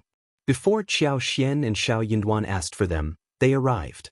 The servants who followed them did not ask them to serve them. Someone led them down to entertain them. Xiao Yunduan and Xiao Xian were still talking, which was a pleasant surprise for them. Seeing them, Xiao Xian smiled. I was about to ask someone to call you, but you are here, which saves us the trip. Yang Xiaoni smiled. I miss your cooking so much. They all laughed. Soon, the hot pot was ready, accompanied by an array of side dishes. However, a notable change occurred. The dishes were now served on large communal plates, reflecting the growing number of diners gathered around. As more people joined, the atmosphere became increasingly vibrant. Xiao Xian, accustomed to preparing the Mandarin duck pot for every hot pot meal, continued the tradition. Today was no differentiero. Half of the pot was spicy, while the other half was delectable. Seated together, everyone eagerly anticipated the feast. Thin slices of mutton sizzled as they were immersed in the pot, quickly changing color. Prawn balls, small and pristine white, bobbed alongside, while the thinly sliced pork belly, resembling a cicada's wing, unfurled and cooked to perfection. Each bite, dipped in sauce, was a savory delightero. The group conversed and laughed well into the late hours of the night, savoring the informal hot pot gathering. Before retiring to bed, they exchanged stories and laughter, holding each other close. With a wistful smile, Xiao Xian expressed her longing for Shouting Village. She missed her family and her businesses dearly. After all, they were her first endeavors, her initial steps towards successero, a treasure far more precious than vast estates and fertile lands elsewhere. So did Ms. Fang and Tao. Xiao Xian had always held deep gratitude towards Ms. Fang, recognizing her as the epitome of a reasonable mother-in-law. In contrast, the mere thought of Ms. Niu or Ms. Ma evoked a sense of disgust within her. Ms. Fang stood out for her lack of concern over Xiao Xian's dowry or any pressure to secure a concubine for her son. Despite facing ridicule from villagers for purchasing barren lands, including the rocky expanse behind her own property, Ms. Fang remained unfazed. While others, like Ms. Niu and Ms. Ma, mocked her behind her back, Xiao Xian's mother-in-law stood by her side, unwavering in her support. Every detail remained etched in Xiao Xian's memory. In an era where women could assert independence and claim equal status, Ms. Fang embodied resilience and determination, pursuing her interests with unwavering resolve. Despite her strong will and eventual triumphs, Xiao Xian couldn't help but acknowledge the toll such battles took, leaving one exhausted and overwhelmed. Without her family's support, navigating the complexities of divorce would have been daunting. Even if achieved, establishing oneself as a woman in this era presented formidable challenges. Thankfully, such trials never materialized. Despite occasional annoyance from father-in-law, Xiao Xian found solace in her mother-in-law's calming presence, choosing to overlook any minor grievances. Overall, she counted herself fortunate. Wrapped in her husband's embrace, Xiao Yunduan couldn't help but reminisce. Since departing for his post in the capital, 3 years had passed without a return home. Although now in proximity, his obligations as an imperial court official tethered him to his duties, allowing little leeway for personal matters. Chapter 1925. Missing. Luckily, they were within reach, making it convenient for them to visit. If his wife wished to return home, the journey would be easily manageable. Xiao Yunduan grinned. Just wait a bit, Tao Tao's wedding is set for next spring. You'll have the perfect opportunity to return then. With the pleasant spring weather, you could extend your stay here a few more days. Xiao Xian shared the sentiment, readily agreeing with a smile.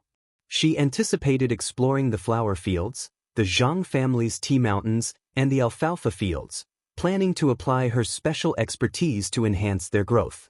Surely, the tea mountains would be thriving like dense forests by now? Yet, Xiao Xian's concerns gravitated toward Tao Tao's family. She exchanged a glance with Xiao Yunduan before jesting. Is young Master Zhao going to petition our lord for the wedding date? Should we expect any challenges from you? Xiao Yunduan erupted into laughter. When have I ever made things difficult for him? I simply reminded him not to mistreat Tao Tao. Xiao Xian found his response amusing. I believe young Master Zhao is an honorable man. Don't fret, dear. Tao Tao is both capable and sensible, capable of leading a fulfilling life, even if they relocate to the south. Xiao Yunduan smiled warmly, his eyes filled with affection. You've been a wonderful influence on her, even better than me as her brother. Xiao Xian returned the smile. Tao Tao is truly endearing, and I've grown quite fond of her. Xiao Yunduan tightened his embrace, his laughter soft and intimate as he whispered into her ear, Well, my dear, you're quite adorable yourself, and am rather fond of you to Euro blushing. Xiao Xian playfully attempted to push him away. Stop Euro, Xiao Yunduan chuckled, lowering his head to capture her lips in a kiss, unable to resist the temptation.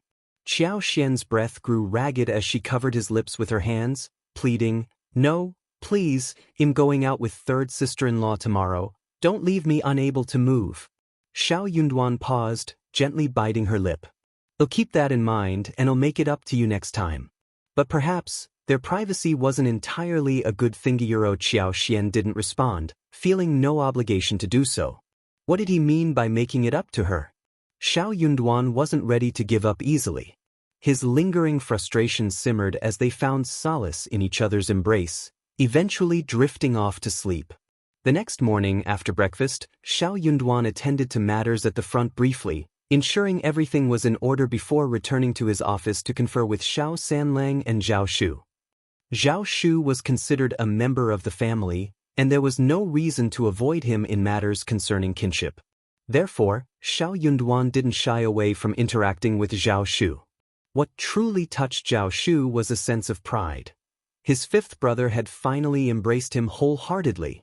Meanwhile, Yang Xiaoni accompanied Xiao Xian. During their time together, Yang Xiaoni shared village gossip with Xiao Xian. Little Anan, nearing 4 months old, captivated everyone with her adorable demeanor. Her large, expressive eyes possessed a captivating innocence that could melt hearts. Despite being a mother herself, Yang Xiaoni couldn't resist holding and playing with her. Anan showed no reluctance toward Xiao Xian, readily allowing her to carry her. Later that afternoon, Xiao Xian and Yang Xiaoni ventured out for some shopping. An's province boasted a plethora of local specialties, and the two women indulged in purchasing various items along their journey. Their haul included an assortment of snacks and mountain delicacies, with Yang Xiaoni particularly enthusiastic in her praise as she sampled the regional treats. Observing the lively bustle of the city, Yang Xiaoni couldn't help but admire her fifth brother for his commendable performance as an officer. Chapter 1926, Calculation. Xiao Xian found it amusing. She simply listened to Yang Xiaoni's chatter, appreciating the company of her lively and cheerful friend. Yang Xiaoni's buoyant personality ensured that boredom was never a concern. Their dinner plans featured roasted whole lamb, a dish Xiao Xian had arranged for the previous day. The lamb, seasoned with various spices, roasted over the intense heat of fruit charcoal, filled the air with tantalizing aromas. As the sharp knife sliced through the crispy skin, the aroma of the succulent meat mingled with the hot air, enticing Xiao Xian's appetite. Each piece, expertly carved, boasted crispy skin and tender meat. The combination of textures and fragrances made it impossible to resist indulging further. Conversation turned nostalgic as everyone reminisced about the times when Xiao Xian and Xiao Yunduan used to cook together at home, their mutual longing evident. While Xiao Xian typically oversaw such gatherings, her absence made organizing such an event challenging. Despite the family's financial stability and Ms. Fang's generosity in providing meat for every meal Euro, ranging from chicken, duck and goose to pork, mutton, fish and shrimp Euro, she seldom arranged for whole lamb, barbecue, or hot pot. After all, maintaining a simple, hassle-free lifestyle was preferable. Only Xiao Xian would be bothered by this. The following day, Xiao Xian and Xiao Yunduan guided their guests to view the properties they had acquired in the area. Liuhe Fort remained too distant, and their professional commitments prevented a visit there. Upon returning from the mountains, both Yang Xiaoni and Xiao Sanlang were visibly impressed, a sentiment shared by Zhao Shu. Fifth brother and fifth sister-in-law's capabilities were truly remarkable. They possessed a knack for transforming barren landscapes into enchanting marvels. Contemplating the success of the flower fields and perfume workshop they had developed together, Zhao Shu felt inspired to consider purchasing wasteland in An's province for reclamation and cultivation. He pledged to follow in their footsteps, confident he wouldn't fall short. After spending 8 days in An's province, the group faced the encroaching chill of mid-November. With the new year approaching, they reluctantly bid their farewells, unable to prolong their stay any further.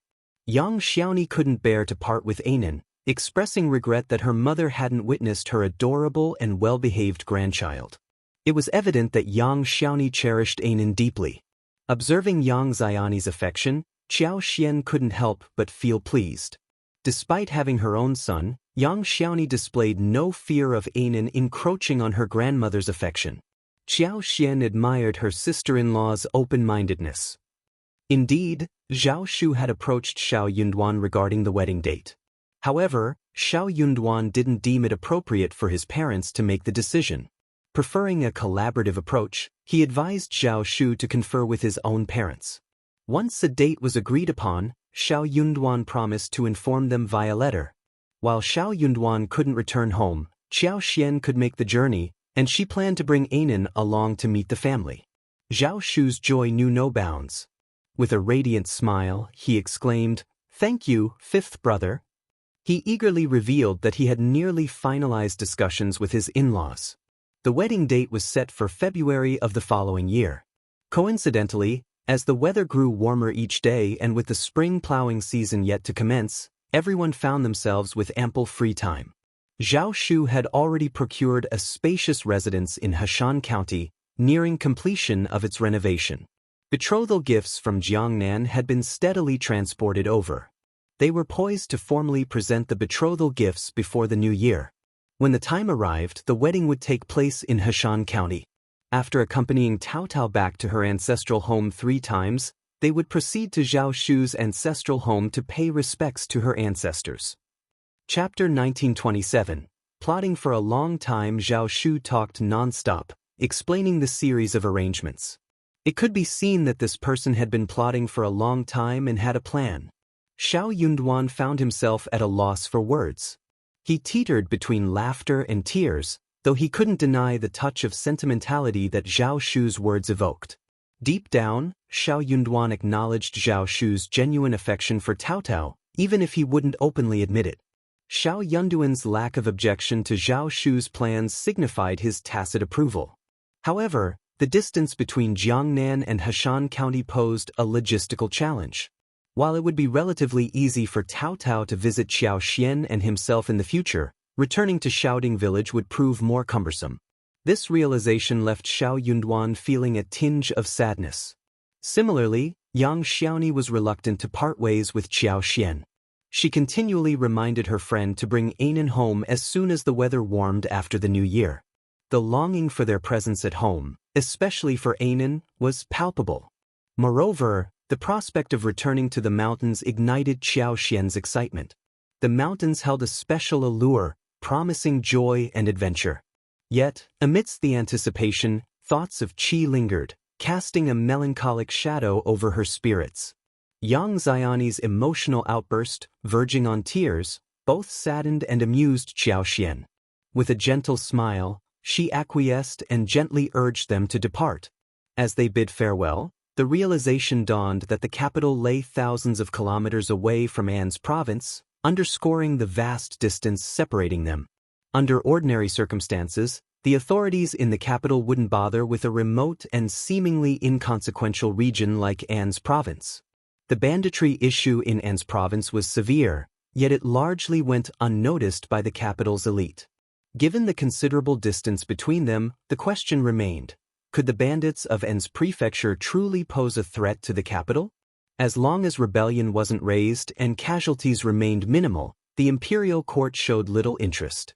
However, An's province held significance due to Xiao Yunduan's involvement, drawing attention from various quarters. Xiao Yunduan's eradication of all bandits in Anzizhou sent shockwaves to the capital upon its dissemination. The court was astounded by Lord Xiao's multifaceted capabilities. He demonstrated not only academic prowess but also adeptness in combating banditry. His mastery of both scholarly and martial arts disciplines was unparalleled. For over a decade, the banditry issue had plagued An's province. Yet, in a short span, Lord Xiao managed to resolve it. The news left many incredulous. Who would have dared to doubt Lord Xiao's abilities now?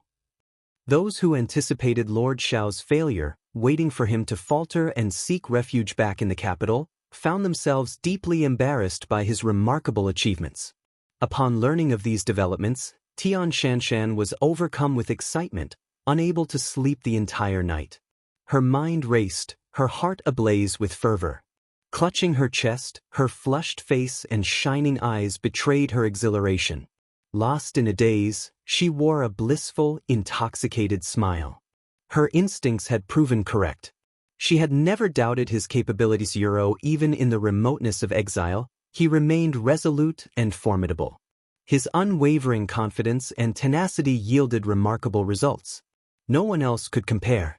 The more Xianxia dwelled on it, the more impassioned she became. The peculiar sense of pride and admiration nearly overwhelmed her, engulfing her in happiness. Yet, thoughts of Qiao Xian tempered Xianxia's fervor, gradually chilling her once heated heart. Anger and resentment surged within her, fueling a desire to rid herself of Qiao Xian as quickly as possible. Why was he accompanied by a mere concubine's daughter and not her? If there was any blemish in his life, it undoubtedly stemmed from that concubine's daughter. Such a person was unworthy of him, yet he remained oblivious or chose to ignore it. Chapter 1928. She won't give up. Xianxia harbored doubts about Qiao Xian's true feelings for Xiao Yunduan. In her view, genuine love wouldn't sabotage one's partner's future but rather empower them. Her actions seemed to betray such affection, marking her as self-centered and deceitful. Lord Xiao, characterized by his honesty and kindness, appeared to have been misled by Qiao Xian's facade. Feeling sympathy for Lord Xiao, Xianxia was resolute in revealing Qiao Xian's true nature to him.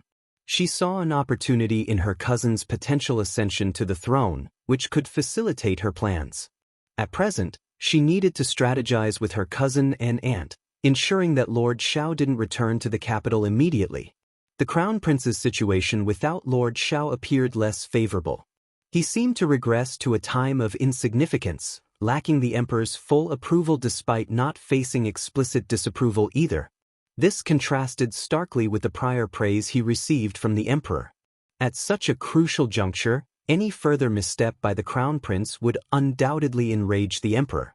The Crown Prince couldn't contain his elation upon hearing of Xiao Yunduan's successful eradication of the bandits. His trust in the character of the person he admired swelled within him. True worth, like gold, retains its brilliance even when relegated to obscurity. Excitement radiated from the Crown Prince as he commended Xiao Yunduan, oblivious to the subtle exchanges and stiff expressions among his retinue. Yet, not everyone shared in the Crown Prince's jubilation. Among those already envious of Xiao Yunduan, schadenfreude prevailed upon his departure. However, his unexpected ascent to great heights within a short span and subsequent fame in the capital incensed them, defying their expectations. Some of the elder Confucians, while not harboring jealousy towards Xiao Yunduan, held reservations about his demeanor. They perceived him as too hot-headed, still lacking the maturity that comes with age and experience. Despite his contributions to the Crown Prince, his increasing arrogance and tendency to storm off over trivial matters left them anticipating his eventual stumble outside the capital, hoping it would humble him into genuine growth and refinement. In their private discussions, they unanimously shared these sentiments, yet reality diverged from their expectations, leaving them feeling slighted and their authority undermined. The Crown Prince's endorsement of Xiao Yunduan only exacerbated their discomfort. While some secretly admired Xiao Yunduan, they maintained a cautious distance, offering only sighs of sympathy behind his back and, if circumstances permitted, discreetly providing information. However, they refrained from openly advocating for him, opting instead to remain passive observers. At best, they would choose silence. Unaware of this undercurrent, the Crown Prince considered Xiao Yunduan and his advisors as kin, all part of his inner circle. Upon complimenting Xiao Yunduan, the Crown Prince surveyed the assembly and posed with a smile. "I believe Officer Xiao's talents are squandered in the modest An's province. I'm contemplating a transfer back to the capital after the new year. What say you all?" Chapter 1929. Obstruction. As soon as the Crown Prince broached the topic, a silent exchange swept through the assembly, a tacit acknowledgement of expectations being met. However, this realization stirred a myriad of uncomfortable emotions within them. "Crown Prince, perhaps we ought to tread cautiously in this matter. The distance between An's province and the capital spans 500 kilometers. It's imperative we thoroughly scrutinize the situation there. Any missteps or oversights could inadvertently implicate your Highness. The sentiment found unanimous agreement among the gathered advisors. Indeed, a more circumspect approach is warranted. Certain individuals seem intent on stirring trouble for the Crown Prince. We must exercise heightened vigilance during this period. Any misstep could have grave repercussions. It's crucial to recognize they lack the Crown Prince's compassion and wisdom. Absolutely, couldn't agree more. The advisors voiced their concerns simultaneously, emboldened by the Crown Prince's evident dilemma, tilting the discourse in a more cautious direction. I don't wish to appear petty, but this situation does seem rather peculiar. Permit me to be candid. Despite the dispatch of an imperial army, Lord Xiao's return empty-handed remains confounding. How much time has elapsed? It strains belief. Forgive my curiosity. I merely seek clarification, nothing more. A single stone cast into the pond sparked 1,000 ripples, intensifying the discussion among the advisors. I share the same doubts. Indeed, after a decade, those mountain bandits should have only grown more formidable and entrenched. It defies logic that Lord Xiao handled them so effortlessly, almost as if they were mere illusions. Exactly. Lord Xiao's expertise lies in governance, not military tactics or combat. His victory does seem remarkably implausible. Could there be undisclosed factors at play? Alas, the divide between us and the truth is vast. Perhaps Lord Xiao embellished the situation to hasten his return to the capital? Just a thought. No need to take it seriously. I too believe Lord Xiao to possess integrity. True, yet uncertainties linger. Moreover, he might come to regret his decision once he's there. Could this be a plot, then? Someone orchestrating events to ensnare the Crown Prince? Difficult to say. The Crown Prince's brow furrowed slightly, a tinge of discontent creeping in. He maintained faith in Xiao Yunduan's character, confident he wouldn't allow misleading information to reach the capital. Nonetheless, the remarks swirling around him unsettled his conviction. But what if? Furthermore, there was the looming question of who orchestrated the supposed trap, knowing of his desire to recall Xiao Yunduan. If he exploited this opportunity to summon him back, what if the accolades were unfounded or complications arose? The blame would ultimately fall on him, and his adversaries wouldn't relent so easily. Although the advisor's words were a little sharp and unpleasant, what they said was not completely unreasonable. More importantly, they were all thinking for him. He had to accept this kind gesture. Forget it, let's think about this matter carefully. Go back and ask more about it. Crown Prince sighed, feeling rather regretful. Chapter 1930. No opinion. Sending someone to An's province to clarify matters seemed like the logical solution for the Crown Prince. However, such a move was fraught with risk. It was a taboo for princes to personally involve themselves in contacting local officials or meddling in regional affairs. Discovery of such clandestine actions could spell trouble. Nevertheless, this didn't imply a lack of surveillance. The princes maintained a network of spies, but An's province posed a unique challenge. Xiao Yunduan's prominence there had drawn considerable attention, with even the princes awaiting the Crown Prince's response, anticipating any investigative measures. The Crown Prince couldn't assure the stealth of his covert operatives amidst the watchful eyes covertly observing the province. Upon the Crown Prince's decision, his advisors breathed a collective sigh of relief, lauding his astuteness. Crown princes held a distinct position from other princes. With careful governance and avoidance of missteps, their status remained steadfast. Their primary concern was ensuring the Crown Prince's stability, thwarting any opportunity for rival princes to undermine him. Amidst the turmoil, the Crown Prince clung to the belief that perseverance would eventually yield clarity and success. Indeed, many of his advisors harbored reservations about Xiao Yunduan's methods, perceiving them as needlessly provocative. The Crown Prince, akin to precious porcelain, stood in stark contrast to the clay pots represented by rival princes. Engaging in direct confrontation would only disadvantage him. Why bother? They reasoned. Through patience and magnanimity, he could cultivate a reputation of benevolence and generosity. Yet, Some envious advisors feared the crown prince might rescind his decision, engaging in clandestine discussions to sway him. Even the princess consort, privy to the machinations of court gossip, urged caution.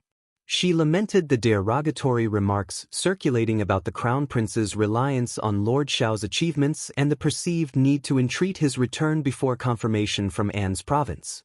Her indignation was palpable. How dare they? Since when does the crown prince need to supplicate a courtier? I find their words intolerably euro. Upon hearing her report, the crown prince's discomfort was evident, his cheeks flushing with embarrassment. Though he could deceive others, he couldn't deceive himself. Regret gnawed at him for letting Xiao Yunduan slip away. Indeed, it was undeniable that there were no notable accomplishments or commendable deeds to earn his father's praise. Occasionally, the crown prince found himself pondering the hypothetical scenario where Xiao Yunduan remained by his side. The conclusion was invariably bleak. Had Xiao Yunduan not departed, circumstances would have unfolded differently. Such musings remained confined within the crown prince's heart. He would never vocalize them. Yet, the rumor echoing his inner turmoil struck a raw nerve, fueling his anger and frustration. Consequently, summoning Xiao Yunduan back to the capital was out of the question. To do so would inadvertently validate the rumors circulating about his reliance on Xiao Yunduan. Observing the crown prince's inaction, the fourth prince, initially prepared for resistance, found his hopes unexpectedly realized. The province would be spared from further upheaval. However, this perceived acquiescence only served to deepen their disdain for the crown prince. They deemed him lacking in courage and conviction. How could someone so indecisive and timid be fit to lead the realm? Even the emperor, anticipating a different course of action, was taken aback by the crown prince's passivity, expecting him to request Xiao Yunduan's return to the capital. Chapter 1931. Crown Prince's awkwardness. Unexpectedly, despite ample opportunities, the crown prince remained silent on the matter. Emperor Xian shook his head in bewilderment, unable to fathom the crown prince's motives. Ultimately, he decided not to interfere. If the crown prince had no inclination to act, so be it. After all, the court boasted many talents, rendering Xiao Yunduan's return inconsequential in Emperor Xian's eyes. As a mere courtier, Xiao Yunduan could continue his service outside the capital for a while longer. While the crown prince stayed mum, the fourth prince seized the opportunity to advocate for Xiao Yunduan's recognition as the prefect of An's province, triggering an instantaneous reaction akin to dropping a drop of water into a pot of boiling oil. Courtiers instinctively turned their gaze towards the crown prince. Even Emperor Xian cast a sidelong glance in his direction. The crown prince's body tensed, his cheeks flushing with heat. Only through sheer self-discipline and inner fortitude did he manage to suppress his embarrassment. How could it not be awkward? Xiao Yunduan's unwavering loyalty and service to him were common knowledge throughout the court. Xiao Yunduan's significant contribution to combating the bandits was brought to attention by the fourth prince Euro, a move that felt like a direct affront to the crown prince. Regardless of the fourth prince's sincerity, his actions had undeniably stung the crown prince. Suppressing his simmering anger, the crown prince forced a smile. Indeed, fourth brother is correct. Lord Xiao's efforts have been invaluable in quelling the turmoil. He truly deserves recognition. Absolutely, the fourth prince chimed in, radiating satisfaction. Father, Lord Xiao's achievements at such a young age demonstrate his exceptional talent. It appears his decision to depart the capital was wise. With a few more years of experience and stability, he'll undoubtedly become a cornerstone of our empire's future. Therefore, not only should we reward him, but we should do so generously. The crown prince's embarrassment deepened, rendering him stiff and speechless. Yes, the emperor offered a mysterious smile and nodded approvingly. Both the crown prince and the fourth prince speak wisely. Xiao Yunduan's contributions merit recognition. He shall receive 100 taels of gold, a pair of white jade walls, and royal brocade. Furthermore, he shall be appointed as an official to govern a region for the betterment of its people. Do not disappoint me. Implicit in his words was the assurance that Xiao Yunduan would still have an opportunity to return to the capital in due time. With the emperor's endorsement, It seemed inevitable that Xiao Yunduan would achieve remarkable success upon his return to the capital. The fourth prince, acknowledging the emperor's wisdom, offered his respectful acquiescence, followed by the crown prince echoing the sentiment. After the court adjourned, officials from the Ministry of Personnel and the Ministry of Political Affairs busied themselves drafting the decree, assembling rewards, and deliberating over who would be dispatched to An's province to deliver the decree. Returning to the crown prince's residence, the crown prince could no longer contain his frustration. The fourth prince's actions were despicable. The visceral disgust lingered within him, no longer needing suppression in private. His face flushed with heat as he recalled the scrutiny directed at him when the fourth prince broached the matter. Slamming his palm against the table, he ground his teeth in frustration. Similarly, the advisors in the Eastern Palace seethed with envy and boredom. Already envious of Xiao Yunduan, their jealousy intensified further. What had Xiao done to warrant such favor? The fourth prince audaciously claimed credit for him, and yet the emperor refrained from verifying the situation in An's province, instead rewarding him outright. Though absent from the capital, Xiao Yunduan remained in the spotlight, exacerbating their sense of inadequacy. How could they not feel resentful? It rendered them feeling utterly impotent and irrelevant. Chapter 1932. I don't believe it, but I have suspicions. As discussions surrounding Xiao Yunduan proliferated within the crown prince's vicinity, suspicion began to gnaw at him. He entertained the notion that Xiao Yunduan might be colluding with the fourth prince, or worse, had defected to his side. After all, why else would the fourth prince advocate for him so vehemently? It seemed utterly illogical, yet the crown prince couldn't bring himself to believe it. While others might be unaware, he knew firsthand the extent of the fourth prince's past transgressions, nearly causing harm to Qiao Xian. Given this history, Xiao Yunduan would never align himself with the fourth prince. Moreover, he trusted Xiao Yunduan's integrity. He was not one to betray his principles. However, a lingering unease lingered within him. Despite his trust in Xiao Yunduan, he couldn't shake off the resentment he harbored towards the fourth prince.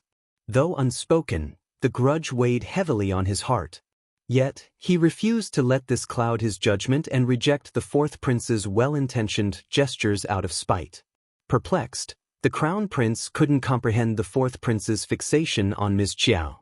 Wasn't she doing well now? Their past should be behind them.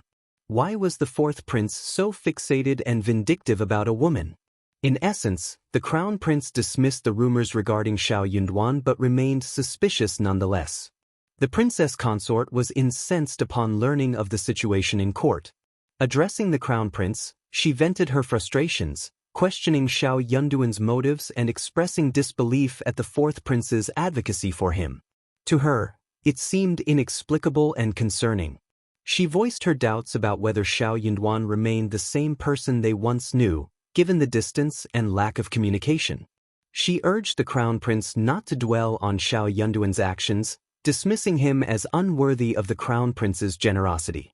Merely a minister, she reasoned, he had no right to throw tantrums in the crown prince's presence.